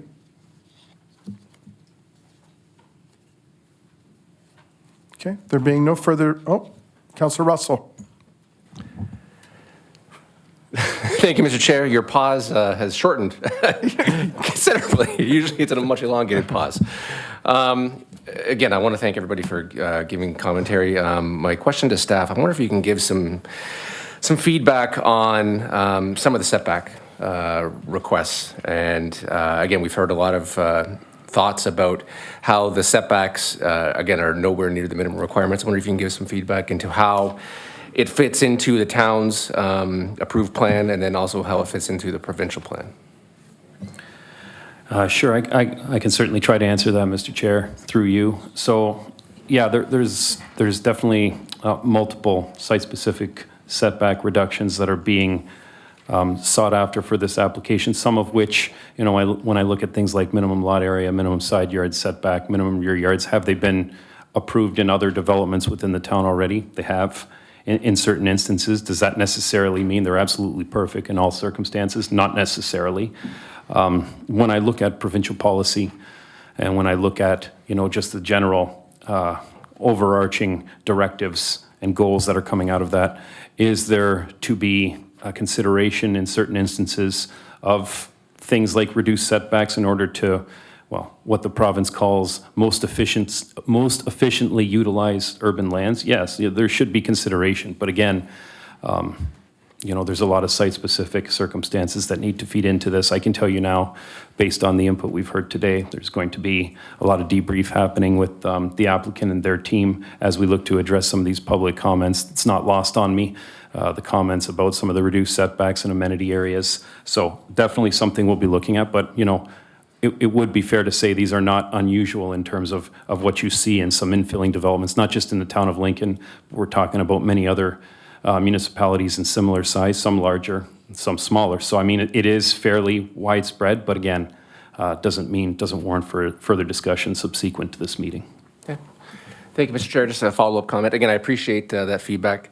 Again, I do hope that discussion, and I know I think it was Mr. Charette said, again, he doesn't like the word negotiation, but really that leverage is one of the tools that we do have to try to find something that is going to fit the community as best possible. Because again, I think it's been mentioned that there's nothing we can do to prevent development from happening. It's just trying to find whatever that best fit is.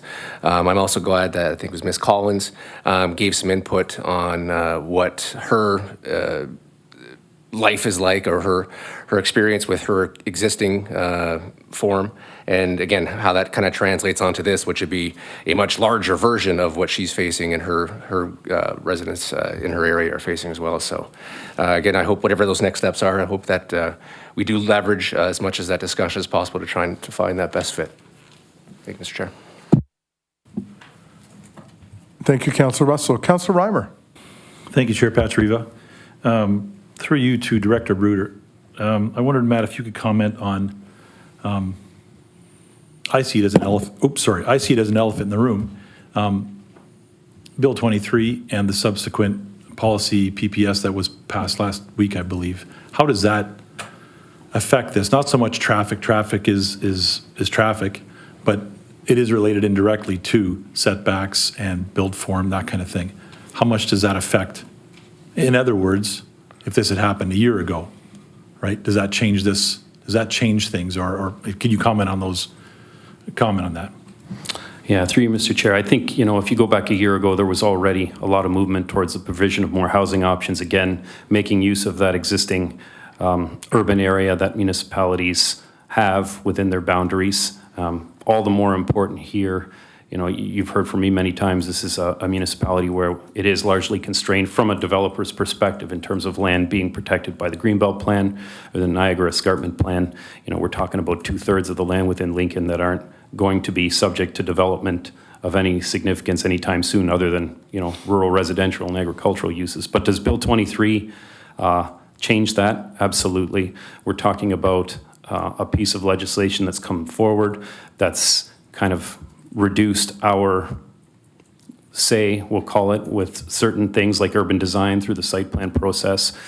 Typically, we still work with developers. I think there's going to be a willingness here to work with staff to come up with design options that are more attractive. I think, your worship's comments for sure, those came over loud and clear. So we do have those existing column relationships. Even though this new legislation is coming down, we're still trying to work with them. But in terms of what's permissible on lands, yeah, the clear goal from the province is to provide more housing, and not just your typical single detached dwellings.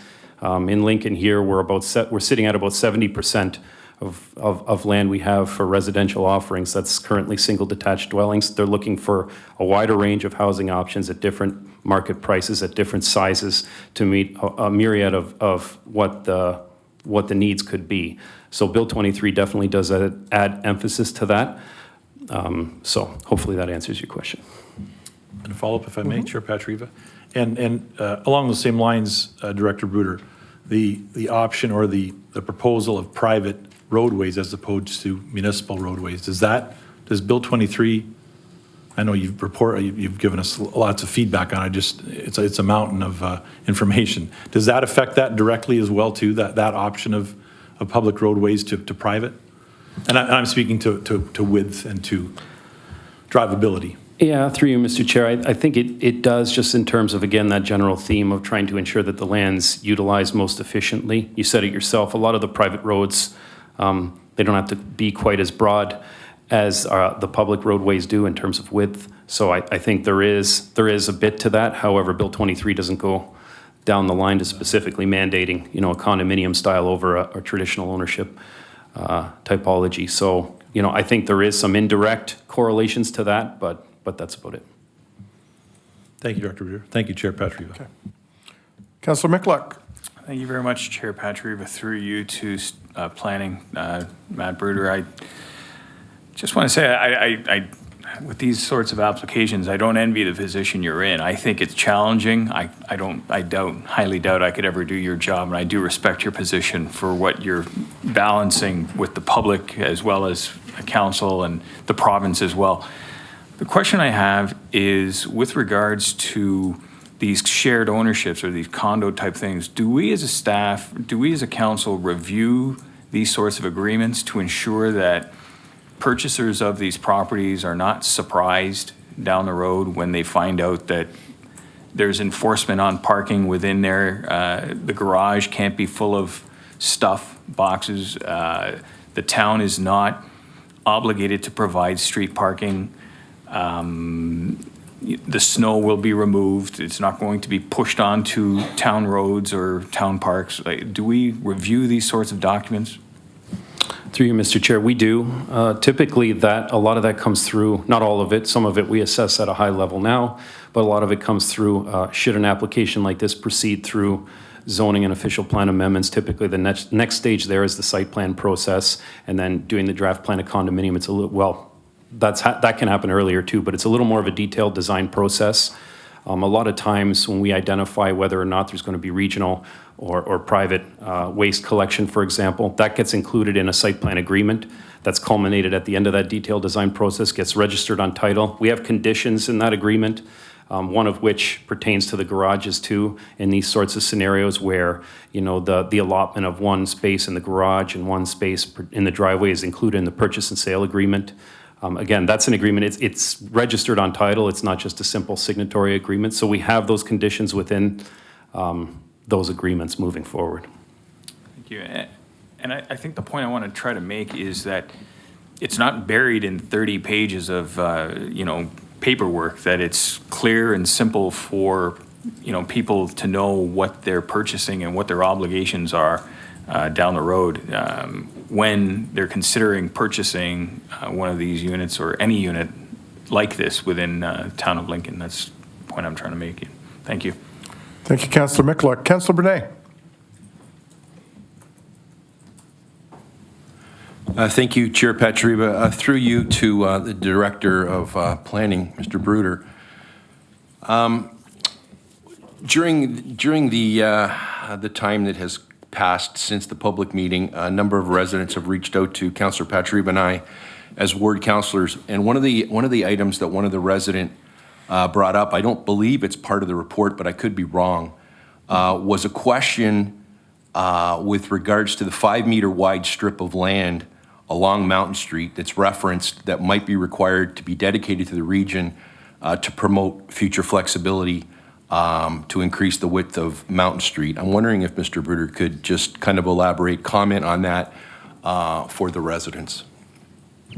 Yeah, certainly, Mr. Chair. That's a process we typically see. It's not only just with the regional roads, even our town-owned roads, when there could be upgrades required at some point in the future. Again, I don't know exactly when that would happen, but in terms of providing flexibility for that, whenever there's a type of planning application that's submitted, that's when this road widening is typically acquired. Reason being is because it's a lot easier at this point. It's incorporated into the development. If you didn't do that proactively and then, say whatever the time period may be, 10 years later, 20 years, whatever, there's a requirement for a road widening, well, then the way to deal with that would be through expropriation, which is a lot more costly and a lot more lengthy in terms of trying to get through that, to get to the land that you need. So this is considered more of a proactive measure. It does signal that at some point or another, there probably will need to be some upgrades in the corridor, but again, proactive, and it's not like those upgrades are going to be occurring in the next couple of years per se, but hopefully that clarifies. And that's great through you, Chair. I appreciate that response. But I asked the question, I already knew the answer because I asked you in an email after the resident sent it. I think it's important we communicate that to the residents of the community. But more than that, I think it's also important to understand that You know, we've heard again from many of the residents that took the time to come out this evening to the podium and talk about traffic and talk about their concerns on safety. And this council has been working with a motion that we passed a number of years ago. If I'm not mistaken, it was Councillor Timmers and myself that passed a motion, you know, to look at a truck bypass. And the whole idea is to get trucks off Mountain Street and get them, you know, off the downtown and get them off Ontario Street. As one of the residents said, maybe we can't stop them from turning left. But actually, this council is looking to do a truck bypass that would enable the trucks to go to the right, to go down Bartlett, not Bartlett and Grimsby, Bartlett here, and go down to the service road and onto the highway. So I think it's important that we understand that this council is really looking at the issues we have with regards to truck and traffic. So all that said, I think it's really important. I don't know how many times we've talked tonight about the region of Niagara. We need the region to talk about Mr. Aston's movement of the entrance. You know, so we're talking about this community possibly one day as we prepare for the day, I don't know if I'll live long enough to see the Niagara Escarpment Crossing in Grimsby, and then we will take over Mountain Street from the region. So I just can't overemphasize enough that we should be having positive discussions with the region at the table so that everyone understands what we're talking about, not only for today and tomorrow, but for 30 years down the road. Thank you, Chair. Mayor Easton. Thank you very much. Mr. Chairman, I want to thank all the members of the public that came out. I really believe that this is very productive comments by all of you, because you're not talking about possibilities. You're talking really about, you're not talking hypotheticals, you're talking about reality. And Becky Collins, when you talked about the garbage truck backing up, of course, we've already experienced that in some other subdivisions. And as time goes by, the region is less and less. I wouldn't say they're not, it's not that they're lacking in cooperation. It becomes unreasonable to continue to find that solution. And so if the people that have to move their garbage are young, they move it. And if they're older, then sometimes we have a little bit more room. But those are not hypotheticals. That's reality, and it's very helpful. I also wanted to speak to the issue of safety, because in 2013, I guess, 2014, Mr. Chairman, when Mountain Street had been rehabbed, and it was looking pretty fresh at that time, and we were new council. That was the first term that I was mayor. Somewhere in there, we sent a, Mountain Street was the subject of a request to assume it. And so I want to put that on the record, because now I feel it's taken us quite a while to make the progress we have, but we have the very, very strong now position that we're taking with capital budgets to get that ring road. It is a ring road. It's a right-angled ring road, but it adds up to the same thing, and it gets a lot of truck traffic going where it ought to go and not coming through town. And the work that we're doing with the MTO and others, and believe me, that's a very, very expensive proposition, having the MTO and the commercial truck traffic group from, I can't even remember the name of the community. But what I'm saying is that there's equipment that you need, that there are weigh scales, portable weigh scales, et cetera, and all of this is brought in. You've got NRPS, you've got OPP. It's just a very, very, very expensive proposition trying to keep trucks out of our community that have no business being here. And I want to qualify that because it has nothing to do with local business. This is trucks that come here that, as you've noted in the paper, have little controls on them by virtue of the photos taken and the documentation and the tickets that are given. These things are all very important. And so, yes, we agree with you that we should be taking over Mountain Street. But that doesn't change the fact that there are a lot of realities that you've described here.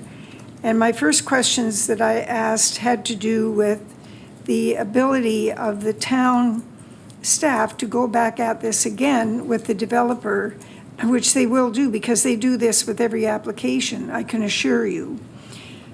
My question is whether or not the developer is going to have the ability, to take the ability to come to the table and start talking again.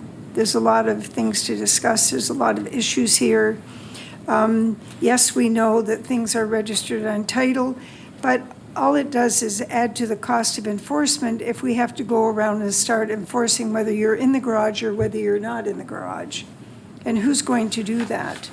It just keeps adding to the bill and adding to the bill. So let's hope that Mr. Lasani and his team do come to the table, because the list is quite long, as you have created the list. And we're listening and we're paying attention, and we agree that many of the things that you have identified need to have some attention. So let's see what will happen. We have the force of the community behind this, and I hope that he will willingly change, because if he doesn't willingly change, we have another kind of a problem on our hands. And the council is well aware of that.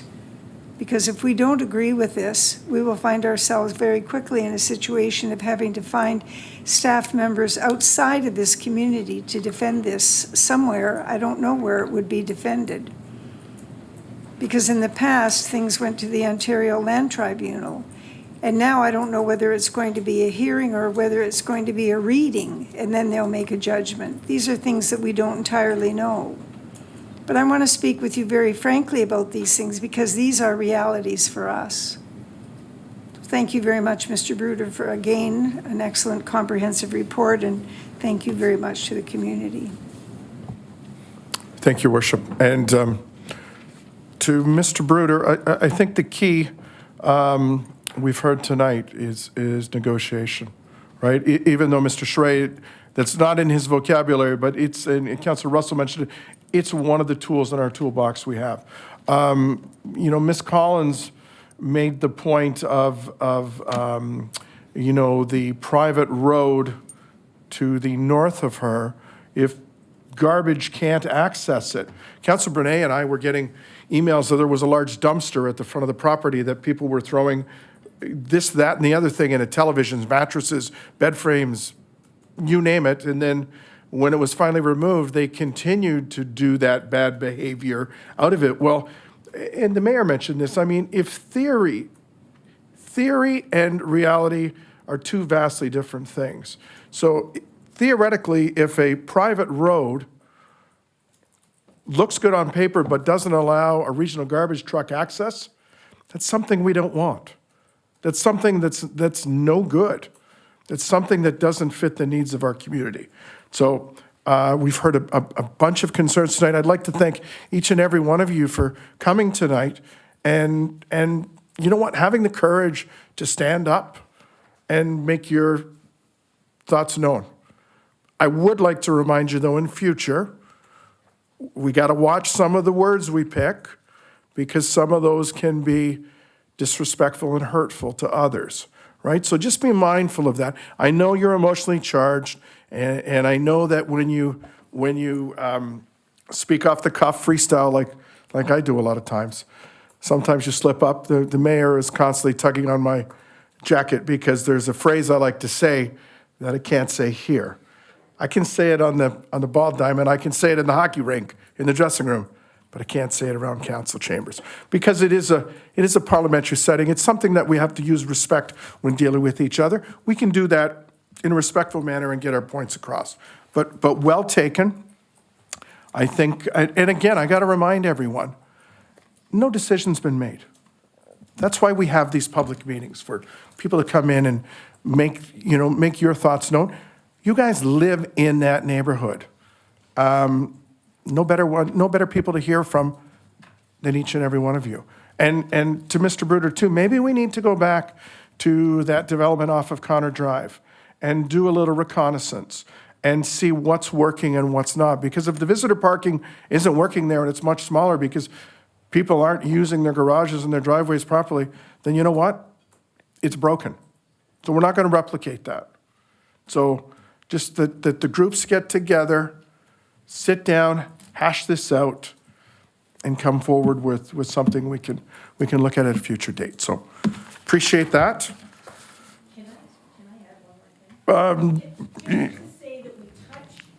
You have to come to the podium. Sorry. Okay. Yeah. It's up to you, Chair. But if Okay, quickly. Just one thing. One thing. We barely touched on the next proposed development, the next 124 units or 292 parking One- spaces or whatever yeah, that was in the that's- gray. that's why we asked for a fulsome- yeah, It's fulsome only look, going to exactly. compound all of Exactly. these concerns. Can they take into consideration the size of the entire subdivision? Unfortunately, that's not how it works. We look at each application So by we'll be itself, back but here again. I did ask for that, right, in the traffic studies and things. So Yeah, so that we'll won't be be back lost here. on us. Thank you. Okay?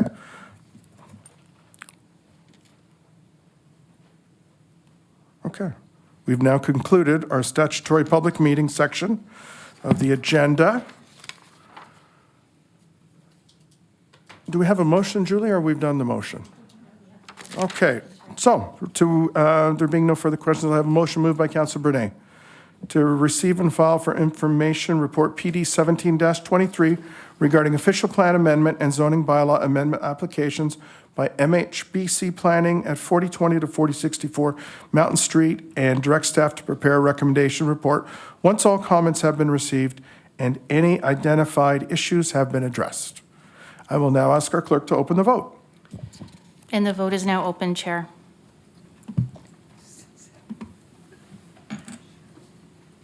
It's not my problem, it's the problem with the equipment. Are you in favor? Are you in favor? Are you in favor? Okay, Just won't accept my thing. I'm going to close the vote, Use your thumb. and that carries. Thank you. Okay, thank you very much. We've now concluded the statutory public meeting section of tonight's agenda, and we will now continue in the consent agenda. We have no consent agendas and items tonight. We're now at the planning and economic development portion of tonight's agenda. Delegations, we have none. And before we go into our reports, or there's one report. I know I had a couple messages about a quick 5-minute break. Are you? Yes, okay. So why don't we recess for 5 minutes? That way the public can leave because we finished the statutory public meeting, and then we'll resume in 5 minutes.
We are now considering report PD 14-23 regarding heritage permit application, 3080 Main Street, Jordan, for the Lincoln Museum and Cultural Center. Monica, are you saying a few words, or are you just here for Cascades? Whatever you would like. I can say a few words, or I could be here. Well, you know what? The stage is yours. Go ahead. Okay. Thank you, Chair. This application is for restoration work on 2 historical structures on the Museum and Cultural Center property located at 3800 Main Street in Jordan. The restoration and repairs on the 1859 schoolhouse include roof replacement, repairing the limestone mortar cracks, window and sill repair and replacement, and refinishing the floor. The works also include restoration on the 1815 Fry House, including roof replacement, siding repairs, window and sill repair, and plaster repair. The proposed work is recommended in the Historic Structures Report prepared by Willowbank School of Restoration Arts, is required to prevent any further damage to the heritage structures, and will be completed by heritage professionals Robertson Restoration per drawings by licensed structural engineer J.G. Cook and Associates. The Ontario Heritage Act requires council to make a decision on works that affect a property's heritage attributes and requires the Municipal Heritage Committee to review the application. The Municipal Heritage Committee reviewed the application at their meeting on March 9th, and they supported the application. The committee did suggest that staff investigate the warranty for the roof and treatment of the cedar shingles to maximize the lifespan. Staff have consulted with the engineer and contractor on this matter. Staff at this time are requesting that council approve the heritage permit application to ensure that the historic buildings are protected and conserved. Thank you. Thank you, Ms. Coquiera. Do members of committee have any questions? Okay. Councilor Russell, giving you an opportunity. Okay. There being no further discussion, I have a motion moved by Councilor Timmers to approve heritage permit application PLHP 202-30001 in the name of the town of Lincoln for the restoration work on 2 historical structures on the Museum and Cultural Center property located at 3800 Main Street in Jordan. I will now ask our clerk to open the vote. And the vote is now open.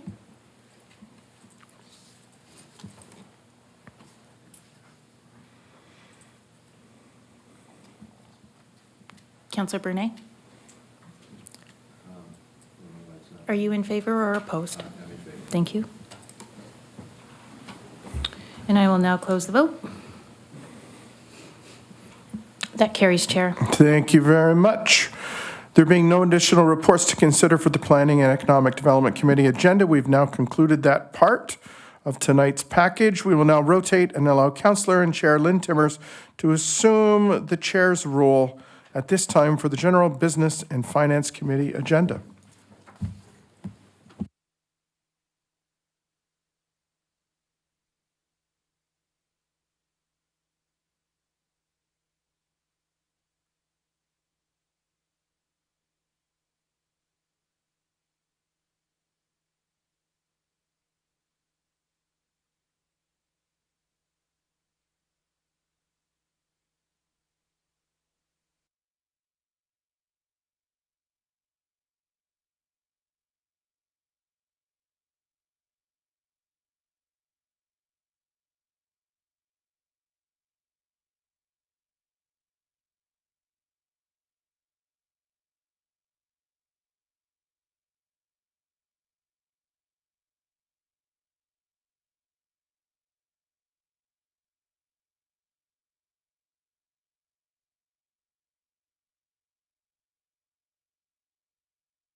Okay.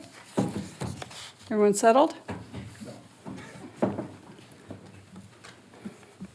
We're now at the General Business and Finance Committee agenda portion. There are no delegations. We have one report. We will now consider the Customer Service Strategy Report, AD-02-23. And I would like to call on Jacqueline Buchanan to speak to the report. Go ahead, Jacqueline. Thank you, everyone, and good evening, everyone. I am thrilled to be here on behalf of the Customer Service Strategy Committee. I'm here to say that, to inform you that we have completed the Customer Service Strategy, the manual, and that the rollout, including the training, will be starting early next month. So just as a point of reference, just to remind everybody, the genesis for this committee was the list of council priorities that was devised in the last term of council. And the External Modernization Fund allowed the town to hire KPMG to lay the groundwork for this strategy in the manual. So after the release of that report, we asked every director to nominate a member of their department to be part of this committee, and that committee has resulted, or those nominations have resulted in a large but very diverse and wonderful committee that pulled perspectives from all levels of the organization and enabled us to pull together this relatively quickly with buy-in from all staff. And so nothing in the strategy is revolutionary, nor is it necessarily new to us. It's rather a standardization and a customization of best practices. It was based on local, regional, and national, as well as international experiences. So I'm not going to go over the manual because you all got it with your agenda package, so I will stay high level. The key points of the strategy are standardized response times. So we're going to be targeting 24 hours for an acknowledgement. Accountability for everyone. Customer service is not a department, it's everyone's responsibility. We have standardized templates, and the aim is to provide an exceptional customer service experience with a variety of feedback mechanisms for external and internal customers to share their experiences. So I'm not sure if the CAO has anything further to add, but if not, I am happy to answer any questions that you may have. Okay, thank you so much, Jacqueline. I'm going to turn it over to our CAO. Go ahead, Mike. Thank you, Madam Chair. And I do have a few comments. This is an important topic, and so I think it's important that I also speak to it. If I think back to 2015 when I got here, one of the things that council had identified late in 2014 when you went through your strategic plan was customer service, and it's been something in various iterations of the strategic plan that have found its way in there. And I think customer service, as Jacqueline encapsulated, is more than a set of guidelines, although we are talking about guidelines and processes. It is a way just of doing business. It is a way that exemplifies at all levels of our organization how we interact with residents, but also how we interact with one another. And I think when you look at customer service, it is important. And it is something that we should be doing. So this is a formalized plan. A lot of this stuff we already had in place, I think, as Jacqueline said. But it is around creating a customer-centered culture, about having the guidelines and policies in place. Of course, streamlining. Part of the modernization fund was us looking and engaging with a consultant so that we would figure out how do we streamline how people reach us, the various forms in which people reach us, and how we reach back out to them. And of course, responding, as I said, to the needs of our customers and our residents. So that's the what we'll do. The how we'll do it, I think, again, Jacqueline's highlighted a few things, business processes and streamlining. Again, looking at multiple touch points.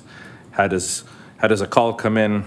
How does an email come in? How does an interaction on social media potentially come in? And how do we respond to those? Using IT and information technology, of course, an important part of what we do.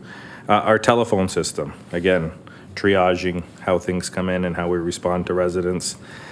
How we do it, and the key part of that is the people in our organization. So we spent a lot of time, and I think Jacqueline said each department recommended someone to be on the team. And I can tell you that there were representatives from director all the way down to frontline staff. I think about one of the individuals in Public Works, GC as we affectionately call him, but John Carlo, incredibly passionate about the topic, came to the senior leadership team meeting, spoke about it, and had great ideas, about giving a card out with a number or doing things like that. So it is something that's built at all levels of the organization, not just something around a boardroom table, and I think that's important to make it successful. Accessibility, and I think that's a key part, and I think about the advocacy that Councillor Regima does often in sending us stuff around accessibility, and that all of council sees as an important part. And of course, just the ongoing communication. How do we interact with one another? Sounds very simple, but these are all things on how we're going to achieve our customer service strategy. So I know the leadership team was talking about this, and we thought it important to come in front of council, share this with you, because you also are the face of customer service in a lot of ways, no different than we are. You're getting stopped at grocery stores, you're getting asked questions, you're following up on things. So those are my comments. I do want to thank the team, and again, we're open to any questions council may have on this particular item. Thank you very much, Mr. Kirkopoulos. I see people are queuing up, and I'm going to go first to, okay, I haven't done this for a bit. Oh, there we go. Councillor Brunet, please go ahead. Thank you, Chair Timmers. So through you to Jacqueline, very pleased to see this coming forward and this committee being formed. I couldn't agree more with the CAO that this has been a priority of not only this council but past councils. Something that we're always striving for is a better, positive customer experience. And I think we have made tremendous strides. But just when you think you got it right, you continue to have a number of emails from residents. And, I love this quote in the conclusion that great customer service doesn't mean the customer is always right, but it does mean that the customer is always honored. And I do believe what's really important is that the customer at least has an understanding of, number one, that his complaint has been received.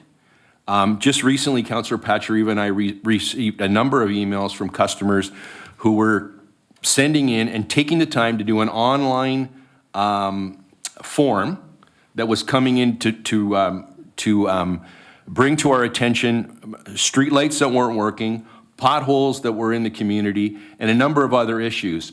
And what was brought from the resident, and I thought it was really appropriate, and I think it's timely, that we're launching this, is that nowhere when you send that form in do you get, and it's an online form, but you don't get anything back to say that your application, your form has been received. So they're sitting there for weeks going, does anybody even know that my request and my question has been sent? So I think that's really important that we recognize that we have an online form, but there's nothing that triggers the resident. So then the resident is sitting there, and I had a guy reach out to me that in 2020, I'm getting off base here. I'll try to, but in 2020 sent a request in for a street light that was broken in Vineland. And I ran into this gentleman just weeks ago, and in 2023, we've corrected it. My point being is, we've got great staff, but if staff's not aware of the problem, we can't fix the problem. So this is really important. Communications, we're doing a great job with communications, but I think this committee, this strategy can be brought together and tied up in a nice bow that we can really bring it across the finish line after about 8 years of trying to get it to the finish line. So thank you so much, Jacqueline, and all those people that are joining the committee, and thank you, Chair, for allowing me to go beyond my time. Thank you. Thank you, Councillor Brunet. Some great points you made there. People do want to know that they were heard, and I totally agree with you. Feedback, getting a response. Yes, we received it. That's really important. I think that's the big thing that we wanted to say was the 24 hours acknowledgement within 24 hours. That's not necessarily resolution, as you say, like we may not be able to fix a pothole within 24 hours or fix a street light within 24 hours, but we can call or email or somehow communicate back to the resident, preferably with calling or emailing, that we have received and heard their complaint and we're working on it. And this is the estimated time that we're going to take to get to finish that. And if that timeline changes for whatever reason, whether it be supply chain or whatever, then again, we have that communication with the resident to say, you know, following up on your inquiry of a few weeks ago, due to such and such, this is now the updated timeline. So the big thing is that we want people to put themselves in customer shoes, because yeah, like, I mean, everybody's experienced bad customer service, and we don't want that. Great, thank you, Jacqueline. Next up, we have Councillor Pachariva. Please go ahead. Thank you, Chair Timmers, and Councillor Brunet touched on a few of those emails, and this, you know what, and this has been the biggest source of frustration over my years on council is that when a resident emails in and they get affectionately the Phil Collins, they get no reply. And it drives them absolutely crazy, and rightfully so. So I am ecstatic to see the green, yellow, and red on the response, right? You know what? We're not going to have an answer, but we're going to respond to you within 24 hours that we've received your email, because we all do that as counselors, right? We get an email, and it's usually, you know, within hours or minutes that we respond, and the resident goes, oh my gosh. So we need to extend that chain a little bit further out. So Jacqueline, I applaud you for doing this.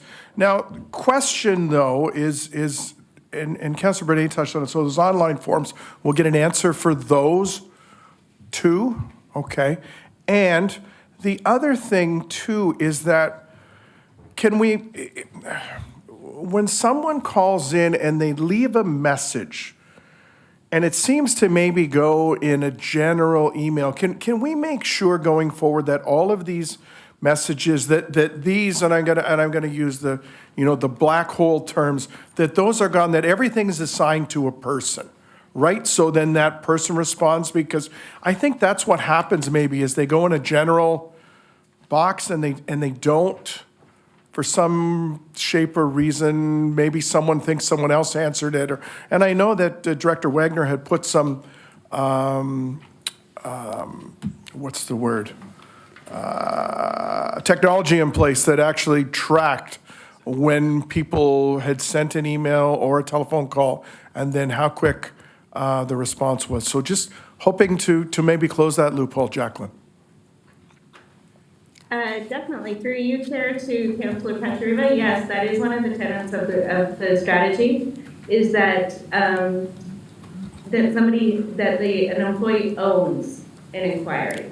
So even if it comes to me, say for instance, I've had people with public skates inquiries, or, you know, at the hockey arena, who do I call for planning? And so, but then I also should have that accountability to follow up with them and say, look, this is the person you should call, and this is the person you should talk to.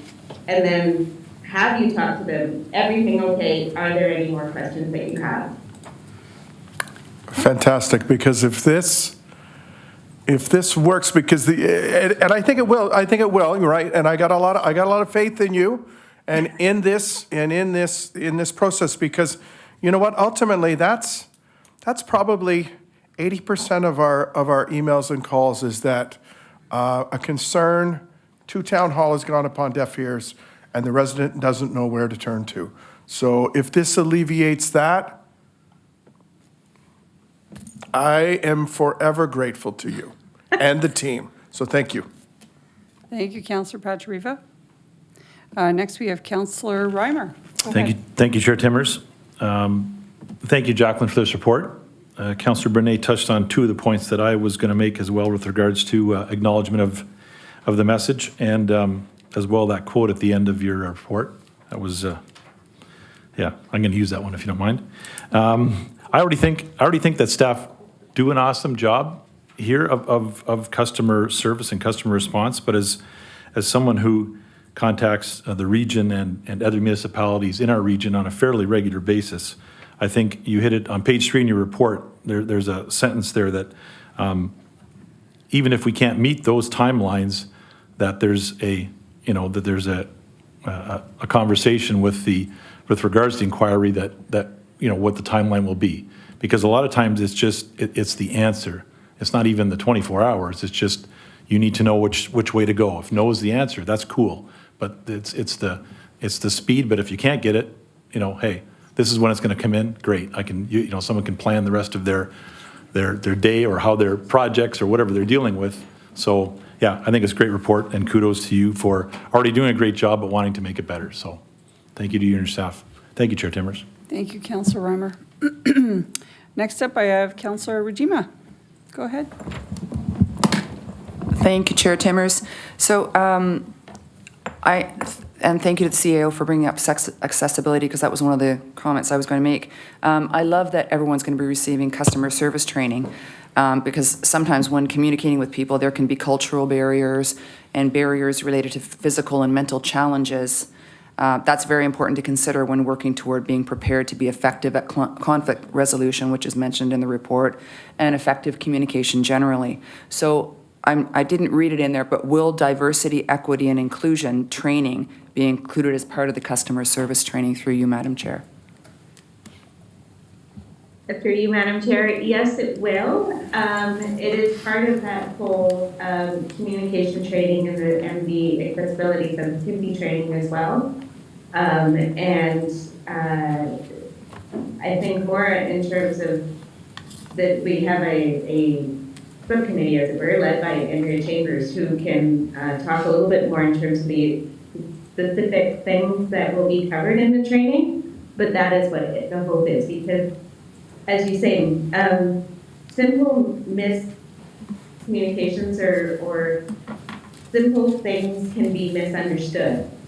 And if we can, then it spirals into something bigger, and then you've got people that are afraid of talking to others, or they're afraid of something that might come up, and then you've got, oh, I'll just put it off until tomorrow, and then the next thing you know is next week. So if we can nip that in the bud and really give staff confidence that they can handle any kind of situation, then there's not going to be that trepidation. Should, no matter what kind of inquiry they receive. Agreed. Thank you. Now, I know we've got some good connections at the region that have a strong background in diversity, equity, and inclusion. So, and I know that we're aware of them. We're already in touch with them. So, one more question, Madam Chair. Yeah, go ahead. So when we're looking at a level of resident satisfaction through the communications that we're going to be doing on a regular basis through this strategy, I have a little concern. I have some concerns because as someone that uses social media quite a bit, I know that, and I'm worried that an employee could be criticized based on a comment provided either through social media or through Speak Up Lincoln. We know that there's people out there that we call keyboard warriors. Even something as simple as a comment typed and sent in a hurry during a high emotion moment when they may or may not have otherwise provided the comment were it in person or in a forum with more accountability. So how will online comments be considered when we're assessing an employee's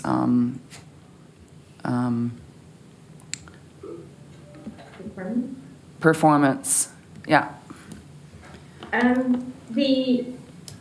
We have taken great strides in the back end of it, the Speak Up Lincoln and all of the other kind of online platforms that we have in the social media to maintain that confidentiality, to make sure that there's no employees that are mentioned by name or even by necessarily any identifying features. So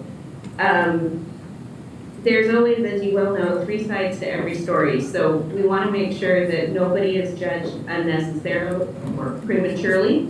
So we have taken, I can't talk because I don't really understand the IT part of it, but at the back end to ensure that everything is confidential.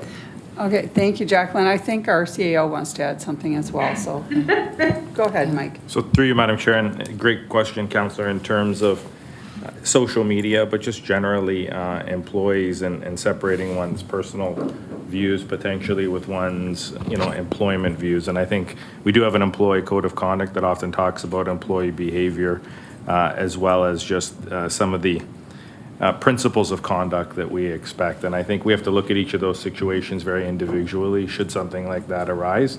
But our employee code of conduct does speak to, I think having that level of respect when you're an employee. And again, I think it depends on which employee, which role, which level in the organization. But very hard to separate the individual from the employee. Our employees are often ambassadors, whether it's during work hours or even outside of work hours when they're seen. And I think as a result of that, there is, it's a fine line, but there are some, things that we take into account. And again, a lot of this is laid out in our employee code of conduct in terms of, should media ask you a question? Should you be engaging in social media? And all those sorts of things. What type of, effort you should be putting into it, or what type of decorum you should be exemplifying it. Do I think all staff understand that? No, I think this is an opportunity for us to spend more time, I think, going through some of those particular policies. But again, I want to say we're not looking to crack down on any staff who's out there on social media saying stuff that collectively we all disagree with. I will, however, say it's very hard to separate the individual, not 9 to 5, from the individual 9 to 5. And again, in certain positions, that's a little bit more difficult. Thank you very much, Mike. Well, thank you for that, Councillor Madam Gemma? Chair, and thank you for the comments. I think my concern was more with when assessing if we have staff who are conducting customer feedback on a regular basis, and somebody goes online and complains about them. I wouldn't want them to be judged unfairly for that, as they're being assessed in their roles as moving forward under this plan. So I just would like to know that that's recognized. Go ahead. Through you, Madam Chair. Yeah, absolutely, Councillor. I mean, I think now that you've provided more clarity, I think that's happened in the past, and I think it's often a challenge, depending on, the type of interaction one has with a resident. And I think going back to the quote that Councillor Brunet highlighted and that Councillor Reimer wants to use, I think we have to take each of those interactions respectfully, but sometimes we're going to, disagree on particular things.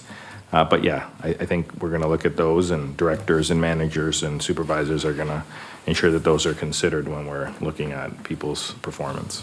Yeah, it's probably something that we do on a regular basis already.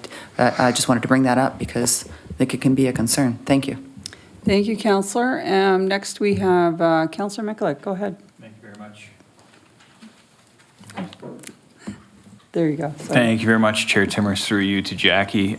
Great report. I think it's incredibly important for us to, get back to our residents as soon as possible. It allows my phone and my email to not ring off the hook when things are taken care of by staff. So I do thank you and your staff for it.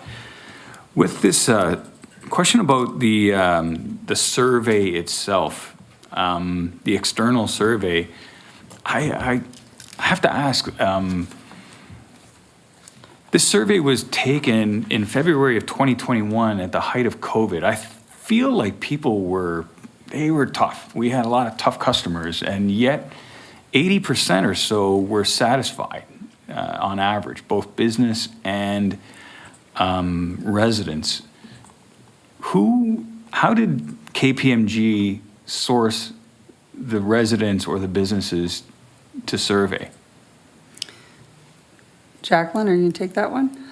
Sure. Yeah? Sure. Okay. Through you, Madam Chair, to Councillor Mikulik. So the KPMG had a list of businesses, as well as they do this on a regular basis with many municipalities, so it's part of their process. And so it was a wide selection. We don't know the details of who they contacted or anything like that because it was a confidential survey. They gave us the aggregate numbers and the aggregate demographics, but in terms of the specific, I'm not sure whether either Mike or Shannon has more information on that, but it's a wide representation of the demographic of our community. So. Okay, thank you, Jacqueline. I see Shannon McKay's put her camera on. I'm wondering if she wants to comment. Did you want to add something, Shannon? Yeah, what I was going to add is, sorry, I just still have my camera flashed there. The survey was actually conducted by the town. It wasn't conducted by KPMG in 2020. It was as part of the strategy that had been previously done for corporate services and IT, and it was felt at the time that conducting a secondary survey was too tight to the first survey, so they used the results, which were a lot of the similar questions about satisfaction with staff, satisfaction with interaction with the town and business services. They conducted a separate, they being KPMG, conducted a separate survey internally with town staff. Okay, thank you, Director McKay. Councillor? Thank you. So just to clarify, it wasn't KPMG that administered the survey itself to the residents and businesses? Okay, I see our CAO wants to speak here as well, so go ahead, Mike. So through you, Madam Chair, and maybe just to provide some clarity, Councillor, on the role KPMG played. KPMG prepared the survey, staff administered it. So it was a survey that was based on best practices, but it was administered through our usual channels in terms of the surveys that we provide. Thank you, Mr. CAO. Okay, Thank you. Councillor? Will we be conducting another survey in the future, similar? Or? Go ahead, Mike. Through you, Madam Chair. Absolutely, Councillor. I think one of the things, anytime we bring something forward, if we're not measuring how we're doing, then we don't know how we're doing. And so it is important to measure, and so surveys on an ongoing basis will be something that we look at, and definitely around customer service. Perfect, thank you. Okay. Thank you. Mary Ston. Thank you very much, Madam Chair. First of all, Jacqueline, I want to thank you for your leadership on this project. It is a very important undertaking, and I'm really pleased to have this report before us. I don't know how long it's taken you from beginning to end, but at any rate, I want to thank you very much for your leadership as the Director of HR. I'd like to speak to this report and its implications in terms of culture, or maybe it's more important to say the implications of culture on the report, what your findings were, and what you decided were the most appropriate outcomes. Would you speak about that, please? For sure, through you, Madam Chair. First of all, I thank you all for your accolades, but really, the committee is as a group. We worked really hard. I just kind of steered and coordinated. And I think that that's where that culture piece comes in as well, is the fact that the committee was comprised of people who do customer service on a daily basis, both internal and external, and they know what boundary, like what sort of hurdles that they were coming up against, or what they wanted to see. So it was wonderful to have such a good working group to say, okay, let's work on this. Okay, so this is my experience working in this department or working with these kind of complaints. How do we fix this? How do we work this? So it was definitely more of it was a true collaboration in terms of making sure that everybody understood where we were coming from and understood where we wanted to go. So in terms of the culture piece, it's there. We just are, now we know what we're doing, and it's sort of formalized and standardized. So it was exciting, really exciting to see that, and really exciting to see how we can build this from the grassroots. So thank you very much for that, Jacqueline. And I just want to step slightly into an organizational role, because I'd like to say to you that, just forgive me if I don't really put a lot of emphasis on the results of the survey, because the survey results, they were excellent, and if we expect to maintain that level of result, which are excellent, excellent results, then we need to know that the people that are responsible for ensuring that this culture maintains itself throughout, there's a few things. First of all, I would be concerned about the level of investment that council will make and how we will know when we need to make that investment. And secondly, I want to thank you very much for emphasizing the ownership that individuals have for this process, because I don't think that some people understand that they own the issue, and therefore it's always easy to pass it on to somebody else. So I don't know whether this is part of your role or whether it really is the role of the CAO, but I am very interested in knowing how managers are going to, how they themselves are going to be prepared to maintain this level of attitude, if you will, this level of culture in the organization. So let me just say before you answer that I believe that 80% and the 79% and et cetera, mostly 80%, that came from example. That didn't come from anything that was written in a book. That came because we have some incredible examples, people who go out and behave this way every day. They're absolutely sold on it, and that's what they demonstrate. So that's the part that I'm interested in. How do you get longevity out of this? Otherwise, this huge investment will be for naught. Completely, sorry, through you, Madam Chair, to Your Worship, completely agree. And that is one of the things that we've said time and time again at the committee level. If we don't get people to buy into this, if we don't get people to understand the importance of it, then it's just another report on a bookshelf. And that doesn't really do anything. So part of it is the training, part of it is that whole, we do have buy-in from our extended management. We presented this to them about a month ago, and they're all excited to get things going as well. To keep it going, to answer your question, we've given them tips and tools in terms of how to ensure that we put priorities and emphasis on the right thing, not necessarily a KPI just for the sake of a KPI. But is that KPI really going to talk to and deal with what we're, the main root, which is customer service and customer experience? Technology is wonderful, but really all you need to do is pick up the phone and dial, and then that will get you your acknowledgement. So that is what people have to be responsible for, and that is what we're going to get them to be responsible and understand. And they, I mean, as you say, we have some great staff, and it's the frontline staff, it's the people out there that aren't at town hall, because they're the ones that are getting the, you know, people stopping on the street, or when they're flagging and saying, oh, by the way, I have a pothole in my street, what do you do?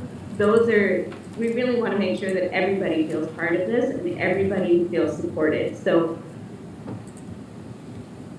we do have KPIs. We are going to be measuring, and we are going to be holding people accountable. And it is going to be an ongoing conversation that isn't going to be one and done. This is something that is going to be on the table for CLT, for EMT, for frontline staff, for every member of the organization. It's going to be part of the conversation. Thank you very much. Thank you, Madam Chair. Thank you, Director Buchanan and Mayor. Our CAO would like to add something as well. Go ahead, Mike. Through you, Madam Chair, just to dovetail on Jacqueline's comments, one of the things that we've also done is we look at our individual employee plans, or what I think often people refer to as performance appraisal plans, is customer service has a massive section within that. And so it will be part of the conversation. It will be part of looking at performance in those employee plans moving forward as well. Okay, thank you very much. Well, thank you, Jacqueline, and our CAO, and all of the team that worked together on this. I think the team that you put together was a really great way to develop this manual, to get perspectives from everyone in all different areas. I know it was a priority for us a lot of years ago, customer service, and there's been a lot of conversation about customer service. And this manual is something that we as counselors can really use ourselves. There's a lot of great information in that manual. So I know myself, when I read through it, I found, wow, this is some really good stuff in here. So for everyone. We do customer service as counselors every day. So I also want to just put out there that I personally have gotten a lot of great feedback from individuals just saying, I called the town, they were fantastic, or I called planning, they were so great, they helped me, or you know, whatever it was, Public Works, they answered, they called me back. And I think that's fantastic. So we're getting there. And yeah, it's been a work in progress, but this is very exciting. So anyway, I have a motion. I see no further comments. And I have a motion by Councillor Rajima that council receive and file report AD-02-23 customer service strategy, and that council endorse the recommended strategy as attached as Appendix A for implementation at the town of Lincoln. I now ask the clerk to open the vote. And the vote is now open.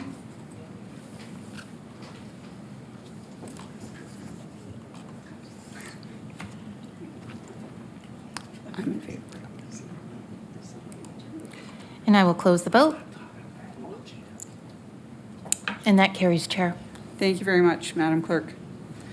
There being no additional reports to consider for the General Business and Finance Committee agenda, we have now concluded the General Business and Finance Committee agenda.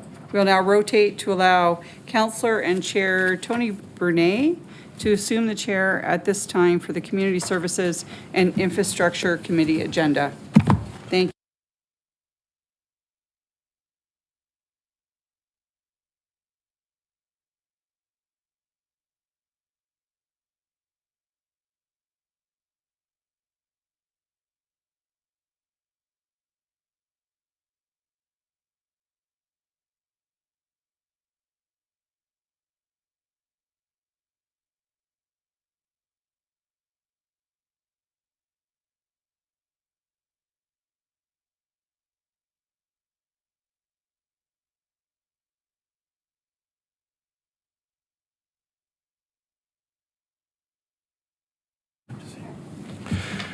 We are now at the Community Services and Infrastructure Committee portion of the agenda.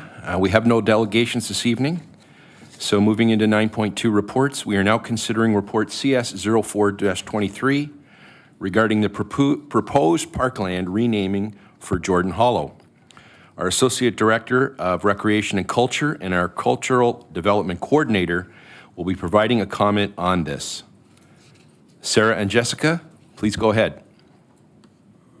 Thank you, Chair, and good evening, Mayor Easton and members of council. I'm joined this evening by Ms. Wilson, and we're very pleased to bring forward this report along with support from Courtney Corbet, who many of you have met, our town's Indigenous Collections consultant. This report represents the first step in the process of renaming Jordan Hollow Park to the new proposed name, So Arisan Park. While this is a staff recommendation to council, we're very pleased to say that this has been an Indigenous-led process through and through and represents another important step in the process of reconciliation for the municipality. Using the process outlined in the naming of municipal facilities policy, which was approved by council, the next step in this process is to provide public notice of the proposed name and accept written submissions to be presented at a public meeting during the month of May.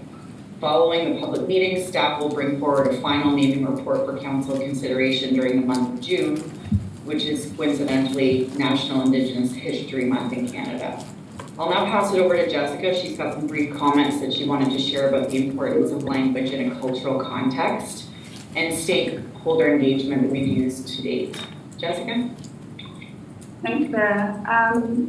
Indigenous languages are a fundamental and valued element of Canadian culture and society, and there is an urgency to preserve them. And the Truth and Reconciliation Commission called to action specifically address the importance of preserving Indigenous languages.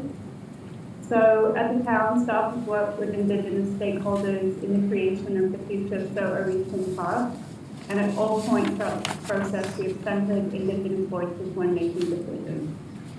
The proposed name of So Arisan Park is a result of recommendations made by the town's Indigenous stakeholders and Indigenous language experts, as well as historians with knowledge on neutral nations. As noted in the report, there are a very limited number of words that are attributed to the neutral, just 4 actually. So this name has been selected to the way it connects the neutral language with contemporary Yenishyeha, which is another the Mohawk word for their language. So we would be pleased to answer any questions that council has about this report. Thank you, Sarah and Jessica. Do members of council have any questions?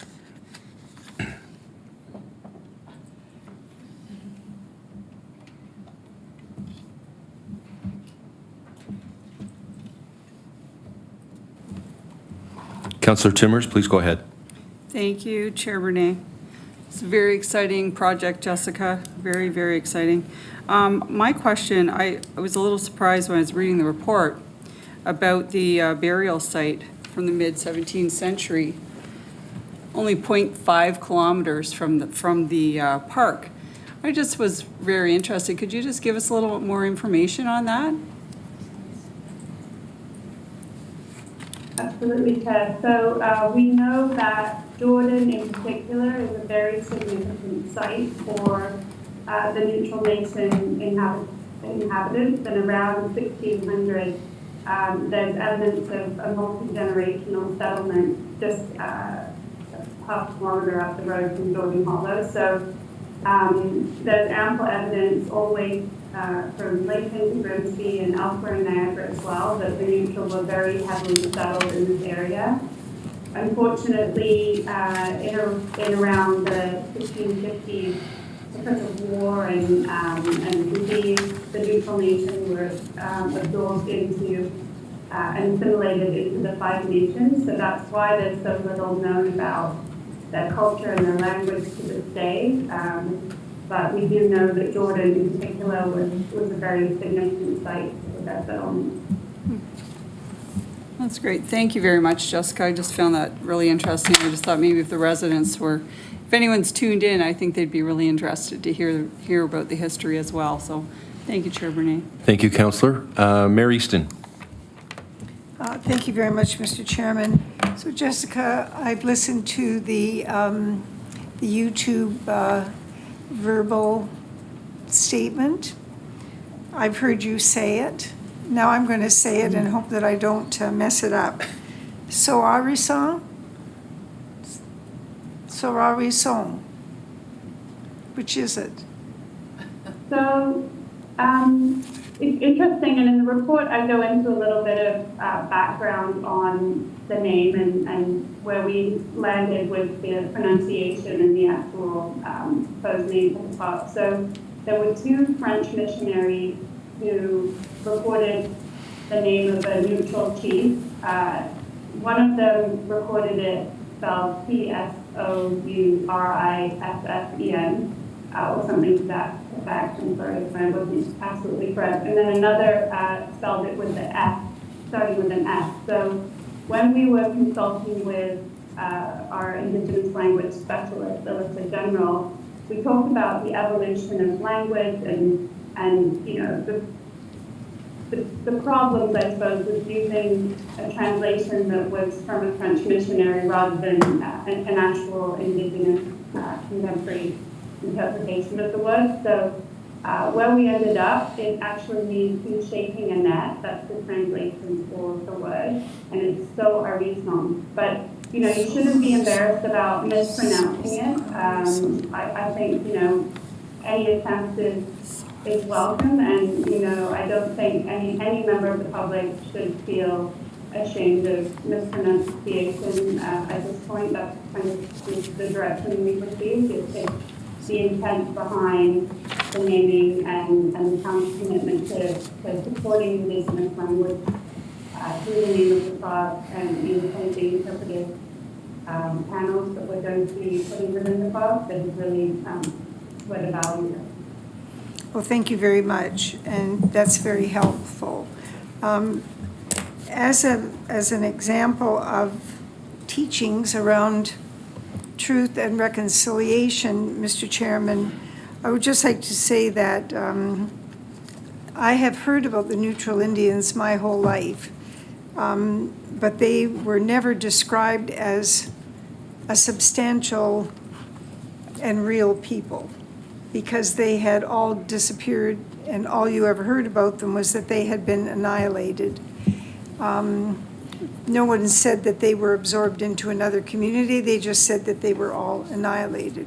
And so they were always invisible, and so you would talk about the Neutral Indians, but they were really an invisible group, and they really had no relationship to our community, even though all of our ancestors had some connection with the Indigenous people that lived here in the late 1700s and the early 1800s.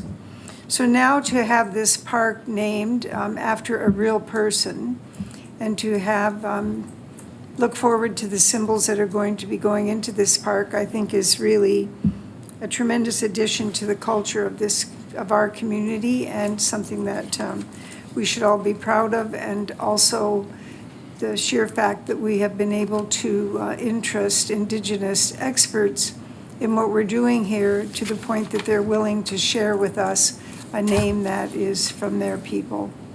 Thanks very much, Jessica, for all that you've put into this. It's much appreciated.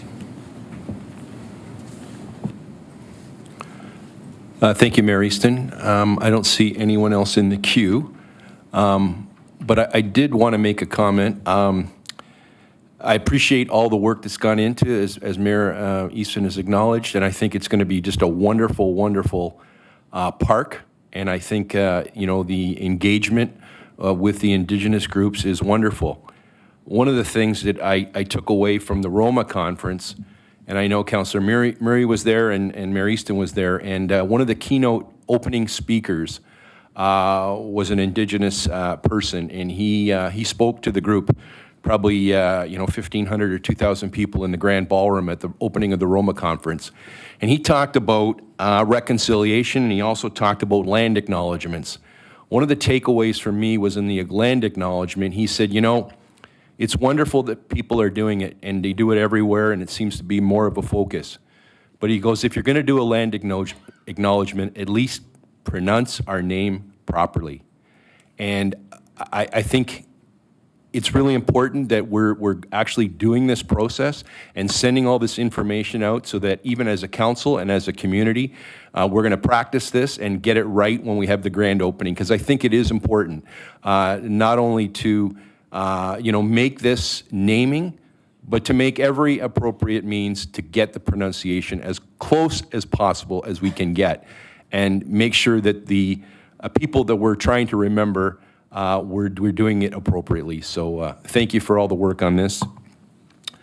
There being no further discussion, I have a motion moved by Councillor Murray that we receive for information report CS-04-23 regarding the proposed parkland renaming for the Jordan Hollow Park, and that we direct staff to provide a public notice regarding council's intention to rename the Jordan Hollow Park located at 3039 King Street, Jordan, to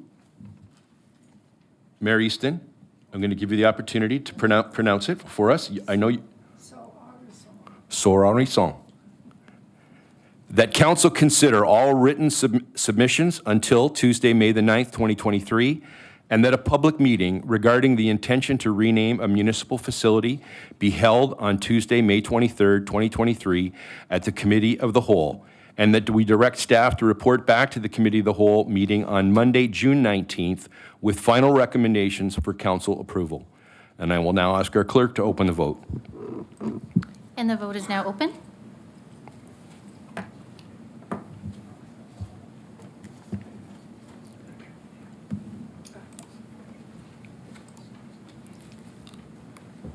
Madam Mayor. And I will close the vote. And that carries, Chair. Thank you, Madam Clerk. We are now considering report CS-05-23 regarding the Grow, Prosper, Belong Community Fund allocation. Hopefully all council members have had a chance to review it. Do members of council have any questions?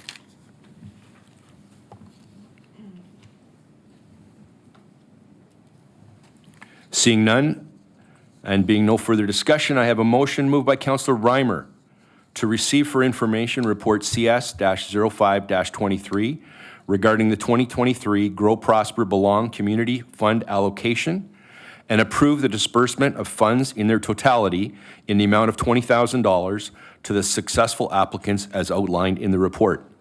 I will now ask our Madam Clerk to open the vote. And the vote is now open.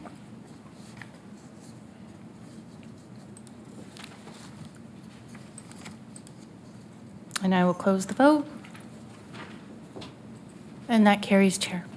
Thank you, Madam Clerk. We are now considering Report CS-06-23 regarding the Whipple Trust Fund allocation.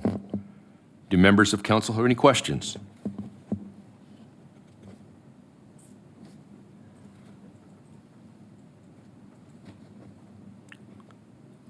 It's got to be the first year there's been no questions on this.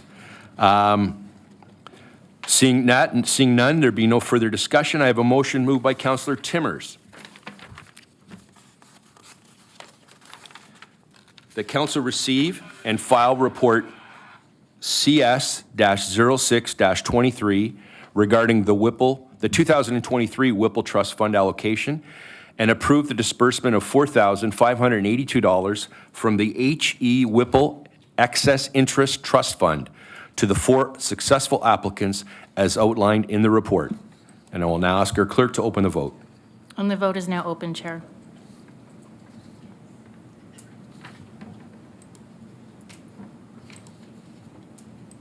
Closing that vote. And that carries, Chair. Thank you. We are now considering Report PW-02-23, the 2022 summary report for the Beamsville and Jordan Vineland water distribution systems. Our Director of Public Works, Manager of Operations, and our Regulatory Compliance Supervisor are all here this evening and will be providing a presentation. Please go ahead, Dave, Frank, and Vanna.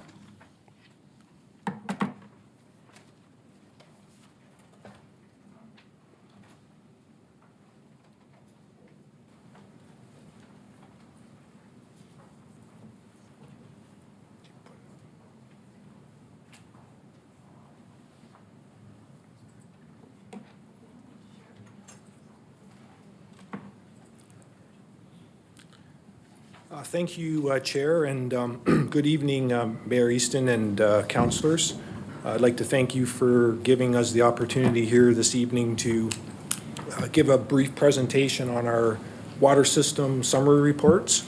This is a very good news report. We're very excited here to share the results of a report with you tonight.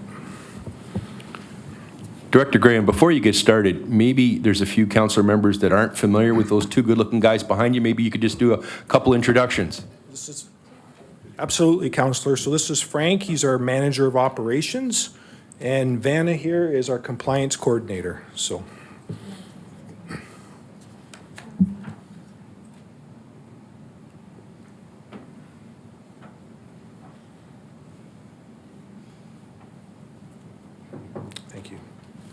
So just a high-level agenda. These are some of the topics that we'd like to highlight here this evening in our annual report, and we'll be going through those momentarily.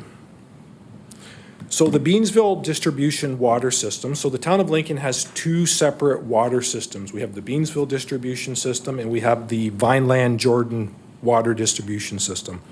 So the Beamsville distribution system, the water is provided from the Grimsby treatment plant, and services approximately 16,000 customers. It's our larger system with approximately 65 kilometers of water main. We have 3 separate pressure zones. You know, our topography here is quite unique. We're low lying towards the lake, and as we head towards the escarpment, we're going up in elevation. So we have different pressure zones that we have to manage. We have about 456 fire hydrants, 560 main valves. We got a number of pressure reducing valve chambers to deal with our pressure elevations. We have 1 booster station. The picture there in the slide is our Hickson Street booster station at the end of Hickson Street. And we have 1 bulk water filling station here off Heinen Drive. And then when we look at the Jordan Vineland distribution system, that water is provided from the DQ water treatment plant in St. Catharines, and that services approximately 7,500 customers. We have approximately 42 kilometers of water main in that system. We have 4 distinct service areas, 250 hydrants, just over 260 main valves, 2 pressure zones and 2 booster pumping stations, one being shown here in the image referred to as the Vinehaven pumping station just off King Street in Vineland. And both systems, both Beamsville and the Jordan Vineland system, are currently classified as a Class 2 water distribution system under the MOE. And we are currently working with the MOE, anticipating that both our systems may transition to a Class 3 system in the near future as the town grows and adds more customers to our water distribution system. I'm just going to turn this next few slides over to Vanna to speak about our compliance. Hi, everyone.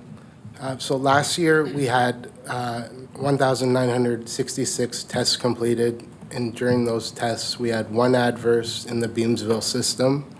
It was a total coliform, and 1 in the Jordan Vineland system.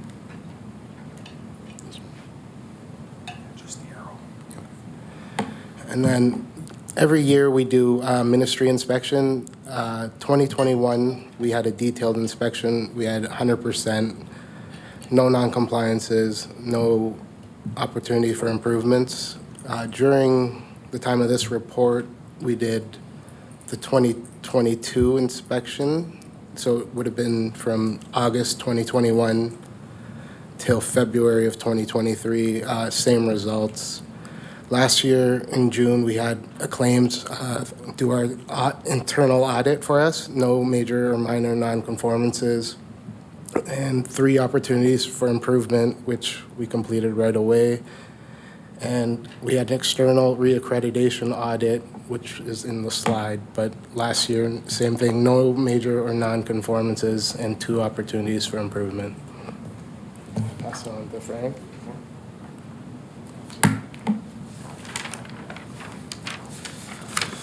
Good evening, everyone. This slide here goes over our water supply to the town from the town and region, from the region. Sorry, the usage has been fairly consistent year over year. Last year, we received approximately 2.5 million cubic meters of water that flowed into our town. Next slide deals with water loss.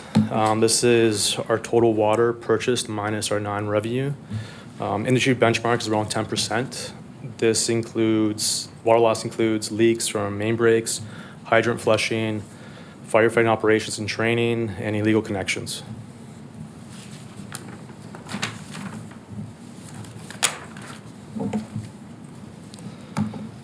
Next slide is our main break history, dating back from 1991. We only had 3 main breaks last year, which speaks to the investment council has made into our water system.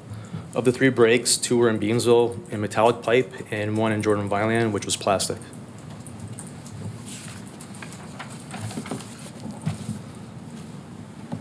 We've implemented new technology in our WaterSmart program. It's a digital portal which allows residents to monitor water usage levels.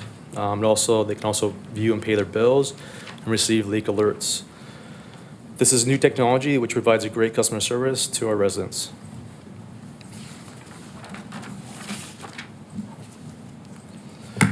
And also with new technology, we've implemented smart hydrants within our town. This was implemented in 2019. These hydrants can monitor fluctuating pressures within our system. We can detect leaks within 500 meters of the hydrant. In total, we have 12, 8 of which were installed in late 2022. Through government grants, over 50% of these costs were recovered. They're interchangeable, so we can move them throughout the town. And yeah, they send alerts to potential main breaks or water theft. I'm gonna hand it back over to Director Graham.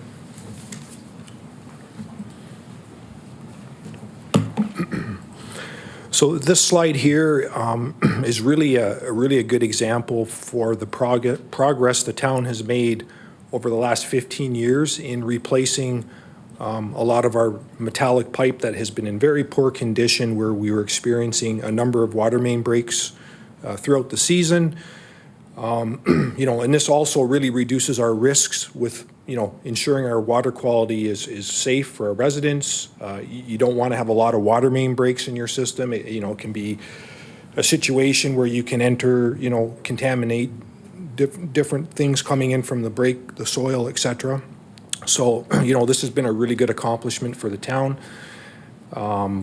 As you can see, we have approximately 8.6% remaining of metallic pipe in our total network. So not a lot left to replace. And again, that's based on water main break history and the poor condition of the pipes.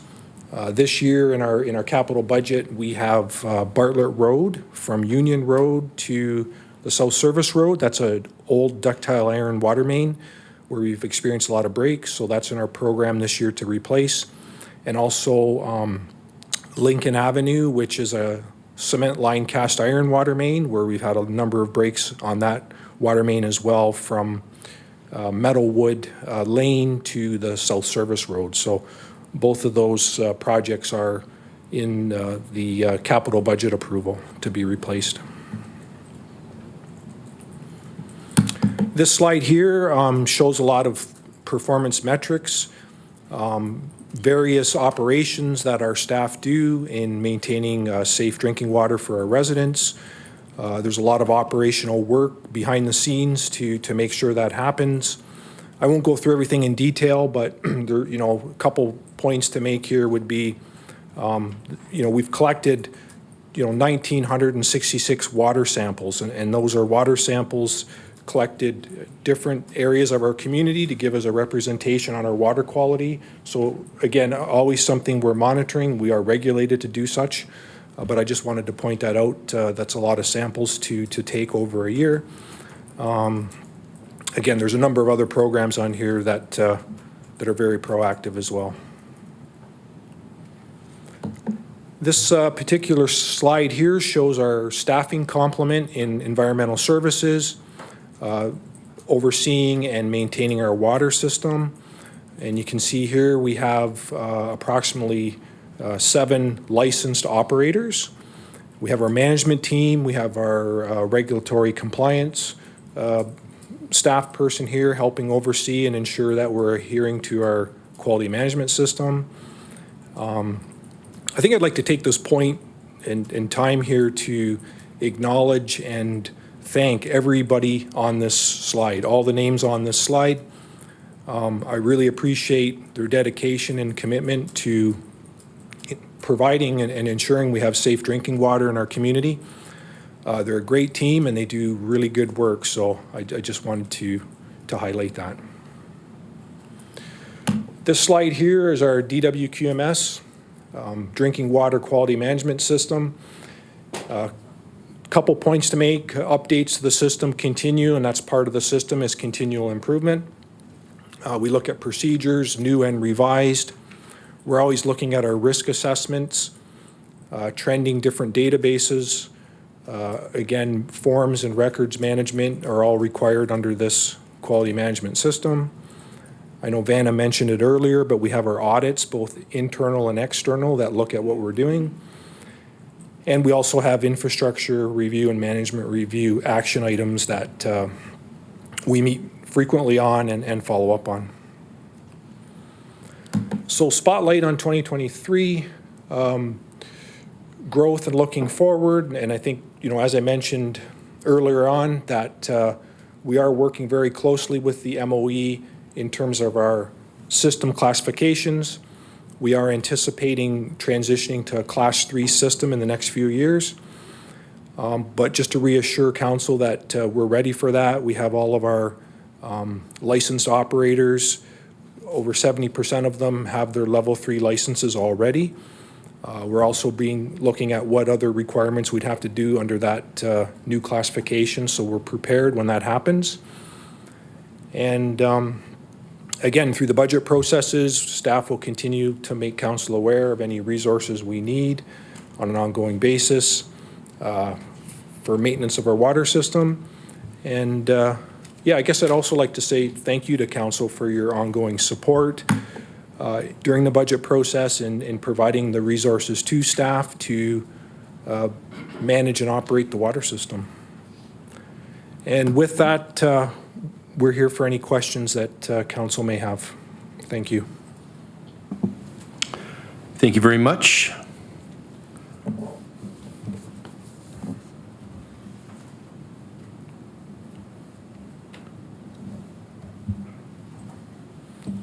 What am I doing wrong here? Why is it not working? Yeah, I hit that. Oh. Councilor Murray. Thank you very much, Chair. Through you to Director, thank you so much for the report. When we sat through or when we participated rather in the training, it was really exciting to hear what an excellent job your team is doing, so kudos on that. I did want, this is my first report of this kind, so it's all very new to me. So when you talked about your performance metrics with your infrastructure, you noted that there were 7 complaints resolved. What sorts of things do people complain about the water system? Through you, Mr. Chair, to the councillor, we typically get, sometimes we'll get complaints on pressure fluctuations. Sometimes we'll get a complaint on odor of the water.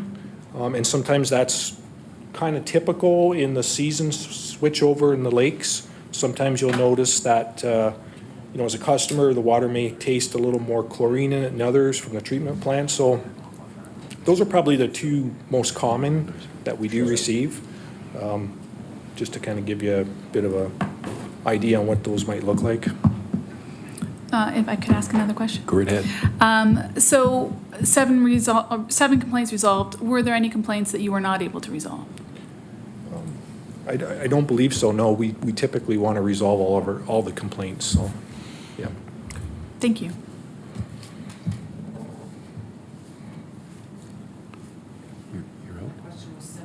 Okay. Councilor Russell. Thank you, Mr. Chair. I'm wondering if the Clerk's Department could bring up the flow and loss data shot. It was very early on in the presentation. I think it was like slide 6 or 7. It was the comparison of Beamsville and Jordan and Vineland. The one with the yearly comparison of Jordan and Vineland in Beamsville? Nope.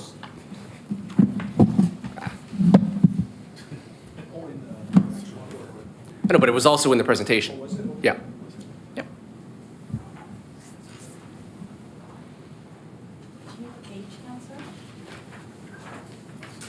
It was early.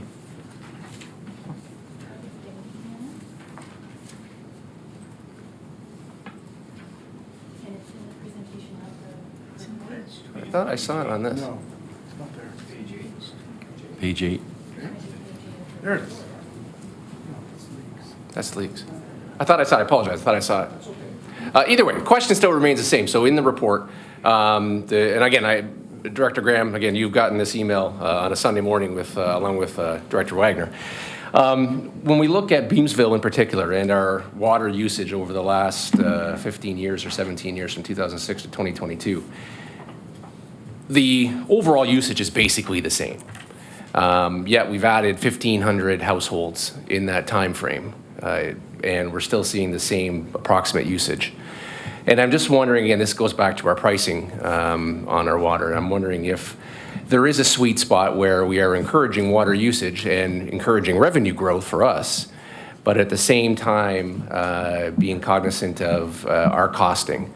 And when I look at this and I see that more than likely this decline in overall average usage per household is probably in line with our price increasing. So as our pricing goes up, the usage goes down because conservation goes up and up and up.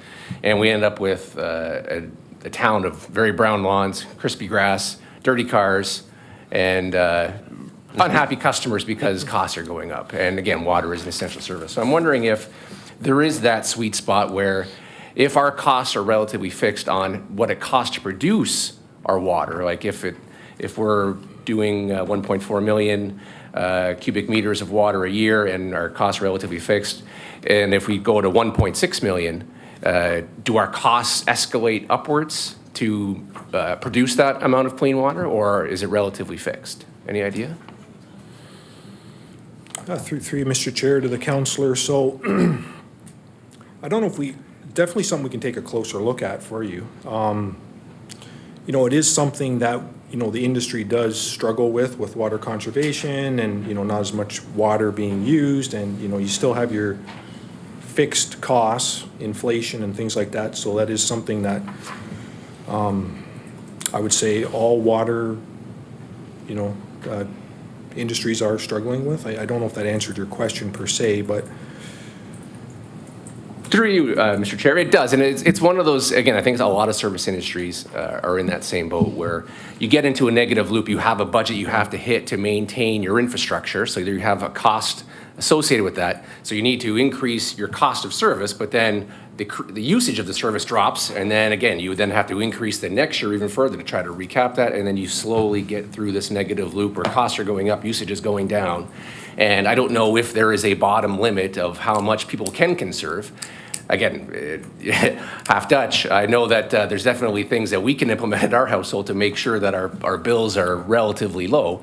And I'm wondering if there is something that we can start looking at to say, okay, so is there at sweet point where we want people to use our services and we want to try to encourage water usage, but it not break their bank, and where they're not viewing that tap going on as a drain on their wallet, and they're actually looking at it as a service that they're getting that fair value on. Yeah, I mean, I think a lot of people, we do encourage water conservation. You're absolutely right. We've seen it in some of our trends where it's come down over the years. It's not uncommon to others with low flow toilets, low flow fixtures. I think there's just more general awareness from the customers out there to use less water if they can. I mean, sometimes too, the water usage can be affected by weather. We see that with a lot of our water usage. So in the summer months, more people watering lawns or using water to water their plants, et cetera, pools. So sometimes you do have those more common seasonal impacts or usages as well. But yeah, I mean, it's definitely something we'll continue to monitor. I don't know in terms of a sweet spot here, I think what we want to do is whatever it's costing to produce the water, that that's what we're bringing forward. But it's a good point in terms of the water conservation. Yeah. Thank you, Mr. Chair. Councillor Patriva. Thank you, Chair Brunei. Thank you guys for coming. Thanks for this excellent report. Three things really put a smile on my face. The 100% that we got in 2022. The fact that we've reduced water main breaks from a high of 44 down to 3. And is that a direct correlation? And going back to our presentation last week with the Walkerton Water Group, direct correlation between the reduction of cast iron water main? Through Mr. Chair, to the councillor, I would say yes, because a lot of those water mains that we've invested in and replaced were in just poor condition, deteriorated, and water main breaks were happening. So, yeah, I would say that's a direct correlation of investing in replacing that deteriorated pipe. Okay, fantastic. Yeah. And I mean, Frank had mentioned too that one of the breaks was in the Jordan area, Jordan Vineland system, and it was PVC pipe, but it was construction related. So had no effect on our system whatsoever, probably construction error, correct? Yeah. And then just your point too about pressure. I was experienced that, right? Had the plumber come in, had a look-see, of course, jumped to the conclusion, more homes, blah, blah, blah, blah, blah. And then when we actually investigated a little longer, my water tank had outlived its useful life. It was probably 20 years old, well past its due date. And when we removed it, it was so badly gummed up, the pressure and the ability for it to heat itself and not have to run the sink for the hot water to build up was immediately rectified. Now, I need that in writing so I can give to my wife to say, you don't need to run the tap. I'm probably the water conservationist in the house running around. Councilor Russell, maybe a little timer for showers, right? You could set it, 5 minutes ding, get that family out. But, you know, it's all about, and that's when you know what, when we talk about water, it's a user pay system, right? So if you use your water haphazardly, you know what, it will cost you. But if you maintain it in a proper fashion and your low flow toilets and shower heads and you name it, and the rain barrels that we provide, you know, store that water your plants, it goes a long way to maintaining the system, correct? Yep. Yes, you're welcome. Okay. Thank you, Chair Brunei. Thank you, Councillor. Councillor Michalak. Thank you, Chair Brunei, through you to Dave. Thank you and your staff for all the work you do 24 hours a day. The water is always flowing, and I'm happy to always drink it right out of the tap. Question I have with regards to water main breaks, is it just me, or does that seem like a low number? Like that, is there an acceptable industry or municipality standard with regards to how many water main breaks is typical for a municipality? And the reason why I ask that is because when we have like, and I think that's fabulous, it's fantastic that we only have like 8.5% cast iron or metallic. Yep. Is that typical for a municipality to have such a low amount of cast iron? Because I look at it from a financial perspective that this costs a lot of money, replacing these pipes, and I'm just wanting to know, you know, Sure. relatively speaking to other municipalities and the investment they make with regards to replacement of pipes. Okay. Through you, Mr. Chairman, and thanks, Councillor. I mean, in a perfect world, you don't want any water main breaks, right? So that's ideal.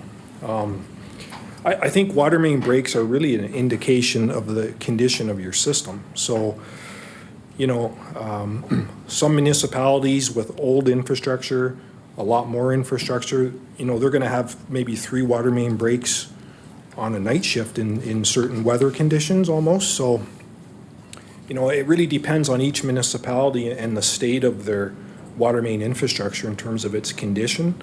So for me, you know, when I see 3 water main breaks over a year, like that's really good. That's great. And I think it really is a representation of, you know, the town's, the condition of our system. And I, you know, I also want to say too that just because it's a metallic pipe doesn't mean we're going to replace it and spend the money. You know, we do look at its performance. Has it had water main breaks before? You know, what do they look like? Every time we do a water main break or a repair, our licensed operators can have a look at that pipe physically, and that goes a long ways to really see what that pipe looks like underground, because, you know, they're underground, you can't see them. So we take that data, take that information. We also look at its life cycle. So there's a lot of factors that come into play. But yeah, I would say 3 water main breaks is very low.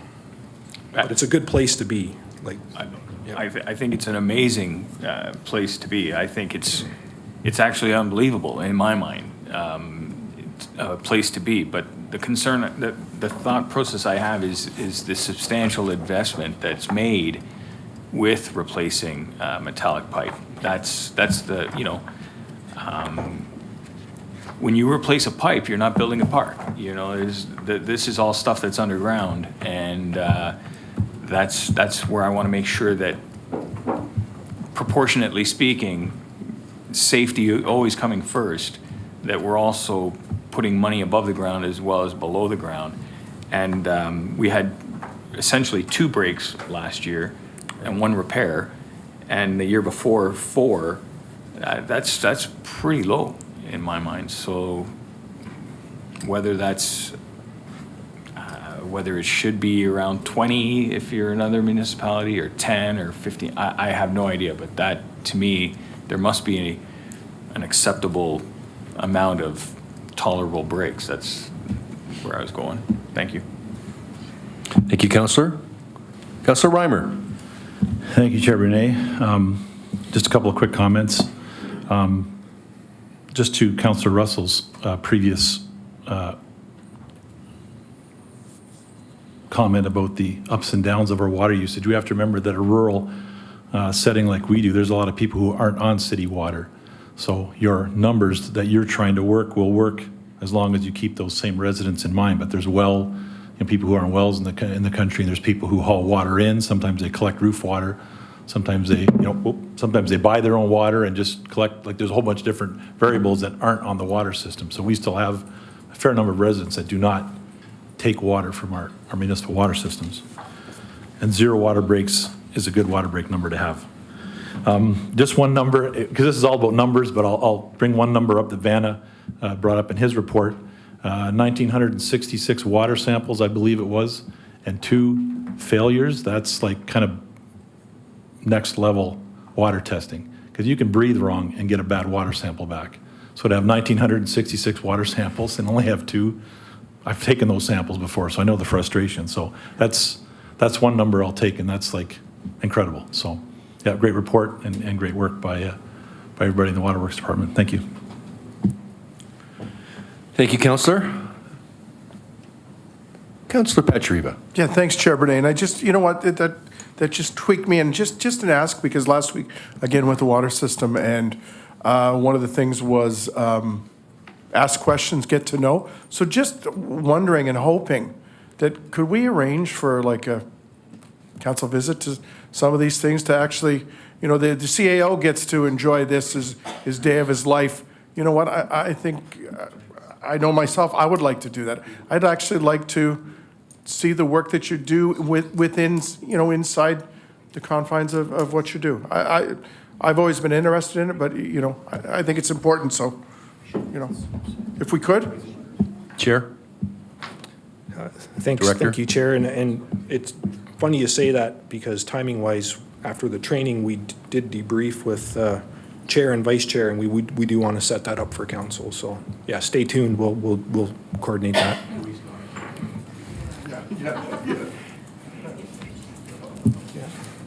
I knew you couldn't go without asking a question. Councillor Inchman. Further to that, I think at one point we had a tour of the treatment plant set up. And did we have to cancel it because of COVID, or what happened? Yeah. Oh, okay. Yeah. So that's something I'd be interested in too. Very interested. Yeah, through Mr. Chair to the councillor, absolutely. We actually checked with the Niagara region. They're going to start opening up those tours again. They've been closed through COVID, and they're still not doing them. But as soon as they're available, we will look at scheduling that for council. Okay, thanks. Thank you, Councillor. So, Mr. Buffalino, I love that name, Buffalino. I love saying it. So you talked about our smart hydrants, and I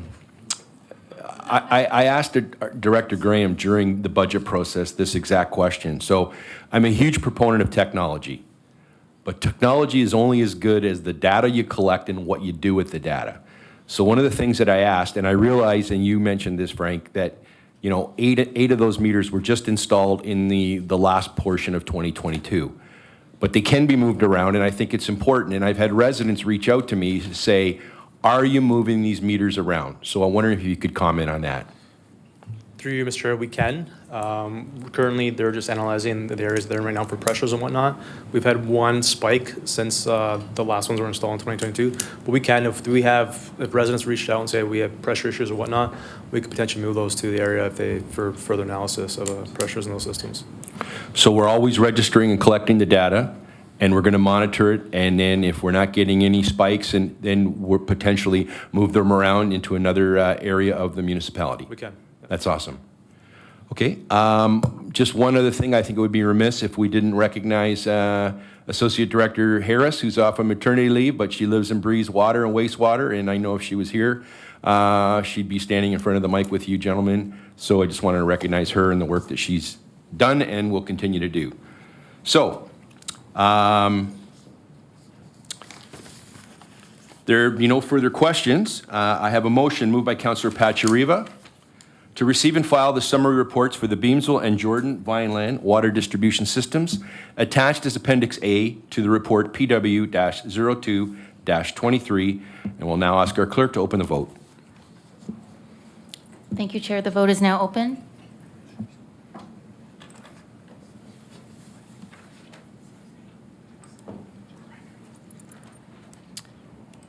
And I will close that vote, and that carries, Chair. Thank you, Madam Clerk.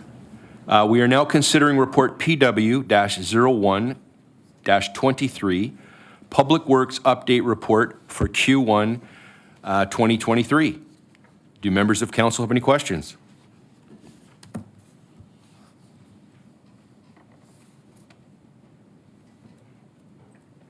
Councillor Timmers. Thank you, Chair Brunei. I don't have any questions, but I just wanted to comment on this document because this is just fantastic. And today we were, Councillor Reimer and myself were having a meeting to decide on our ward, when we were going to have our Ward 4 meeting.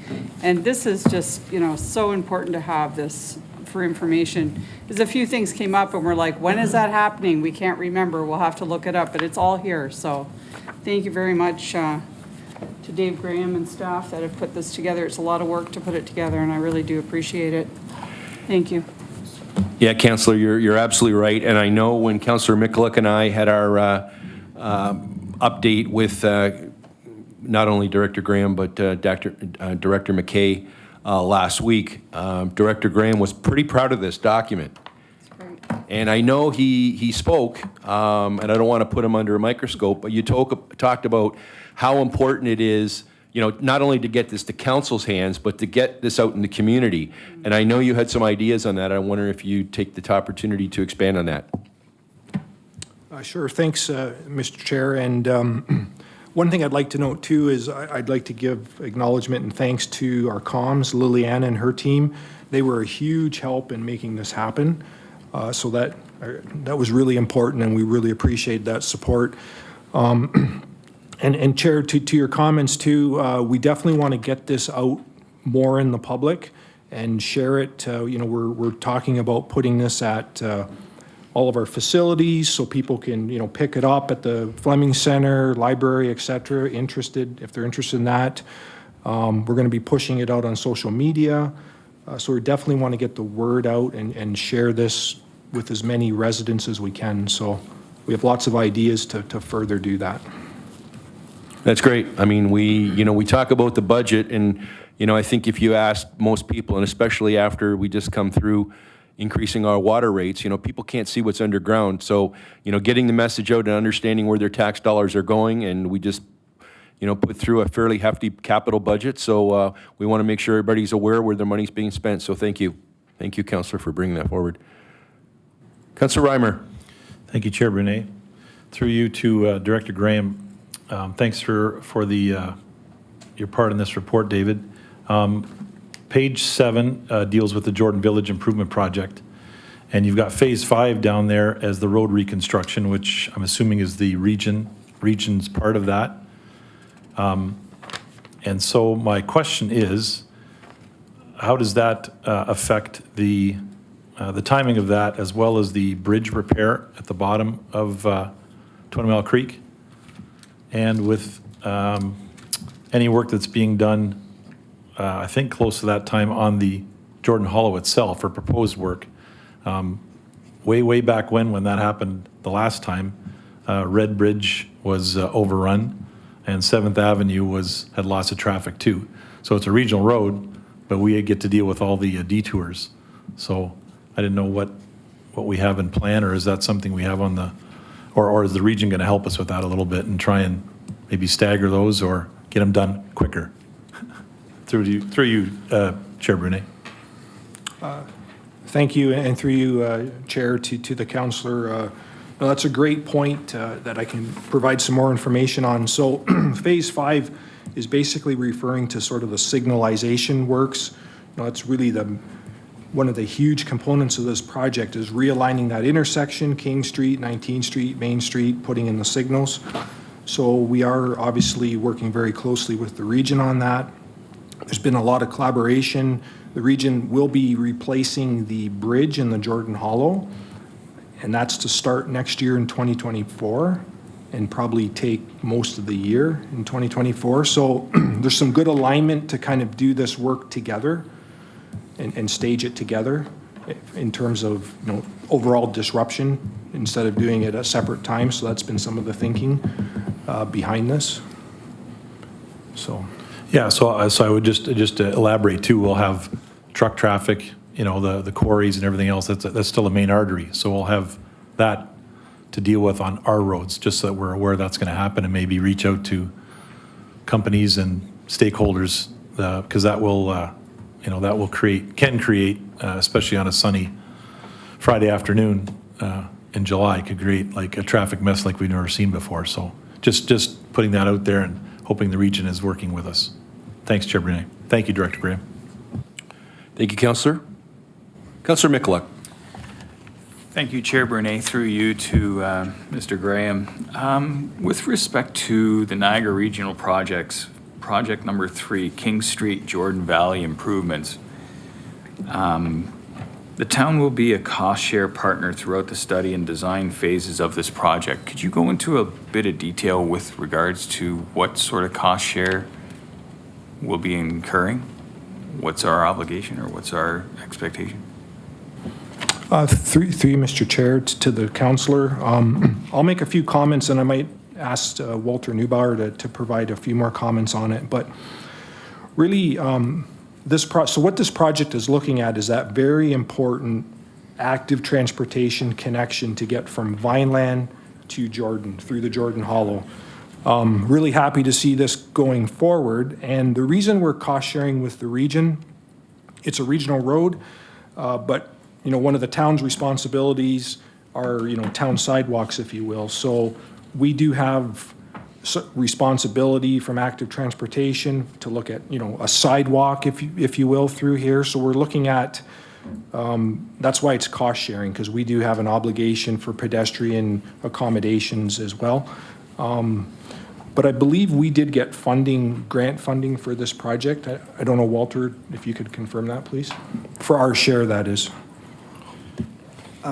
Yes, we did receive funding through the Active Transportation Fund for $50,000 to contribute to the study. That's good news. That's fantastic news. I think that's incredibly important that we try to have some active transportation or some connectivity between Jordan and Vineland, especially through that hollow that we all know is not the safest currently in its current form. And if I may, Chair Brunet, sure, go with right ahead. regards to Project 24 and Red Maple. Project 24 and Red Maple, this is dependent, seems to be dependent upon the developer establishing an updated construction timeline. Do we have any idea on a timeline for this? And I ask this because the roads are deteriorating quite a bit in Bridgeport, Red Maple, in that area. And residents are asking, okay, there's stakes up, but you know, there's dirt being moved around. They're curious as to, you know, they're waiting, and we're curious as when roughly speaking this might proceed. Director. Through you, Mr. Chair, to the councillor. Currently, we don't have an update to share with council on the developer's timelines for this development. As more information becomes available from our end, we will definitely share that and obviously share that with the residents, but we don't have any new deadlines or new schedules to share from the developer's development along Red Maple. So thank you for that answer. So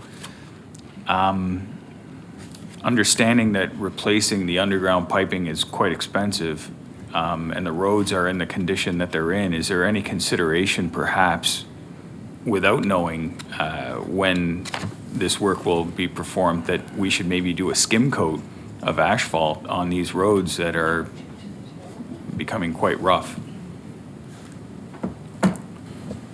Through Mr. Chairman to the councillor, I think we'd probably want to hold off on a full overlay. That would be premature, given the work that's anticipated, but we definitely will maintain these roads in terms of, potholes, repairs, spot paving works, but I don't think at this point we want to invest too much money out there, given the pending work that we are anticipating from the development. So, but we'll definitely, maintain those roads in a safe state of repair in the interim.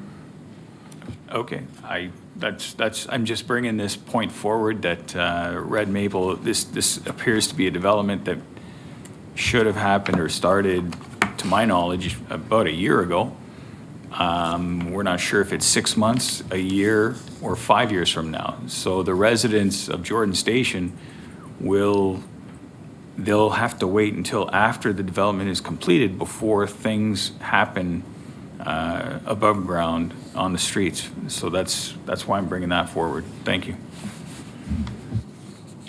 Thank you, Councillor. So just in closing, before we go to the motion, just wanted to acknowledge the entire Public Works, team, that we've had some changes over the last, few years in the Public Works Department. And, obviously it appears that, the people we've got working here are all working together cohesively as a team. And I know that we've been having ward meetings, and I know that we've just all recently received some emails about traffic calming measures, and everyone sitting down with the ward councillors and the manager of capital projects and the director. So we just want to thank everybody for what they're doing, and I know they all take great pride in the work and the projects that we're putting out. So just wanted to acknowledge that and thank everyone for their work. So there being no further discussion, I have a motion. Moved by Councillor Russell to receive and file report PW-01-23 and Public Works Project Update Report Q1 2023 attached as appendix. And I will now ask our clerk to open the vote. And the vote is now open.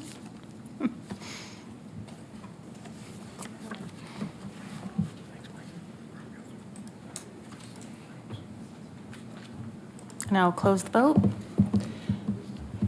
And that carries, Chair. Thank you, Madam Clerk. Confidential items. We have no confidential items this evening. Do we have any committee remarks? Seeing none, there being no further business, I call this meeting adjourned at 10 o'clock. Thank you, everyone.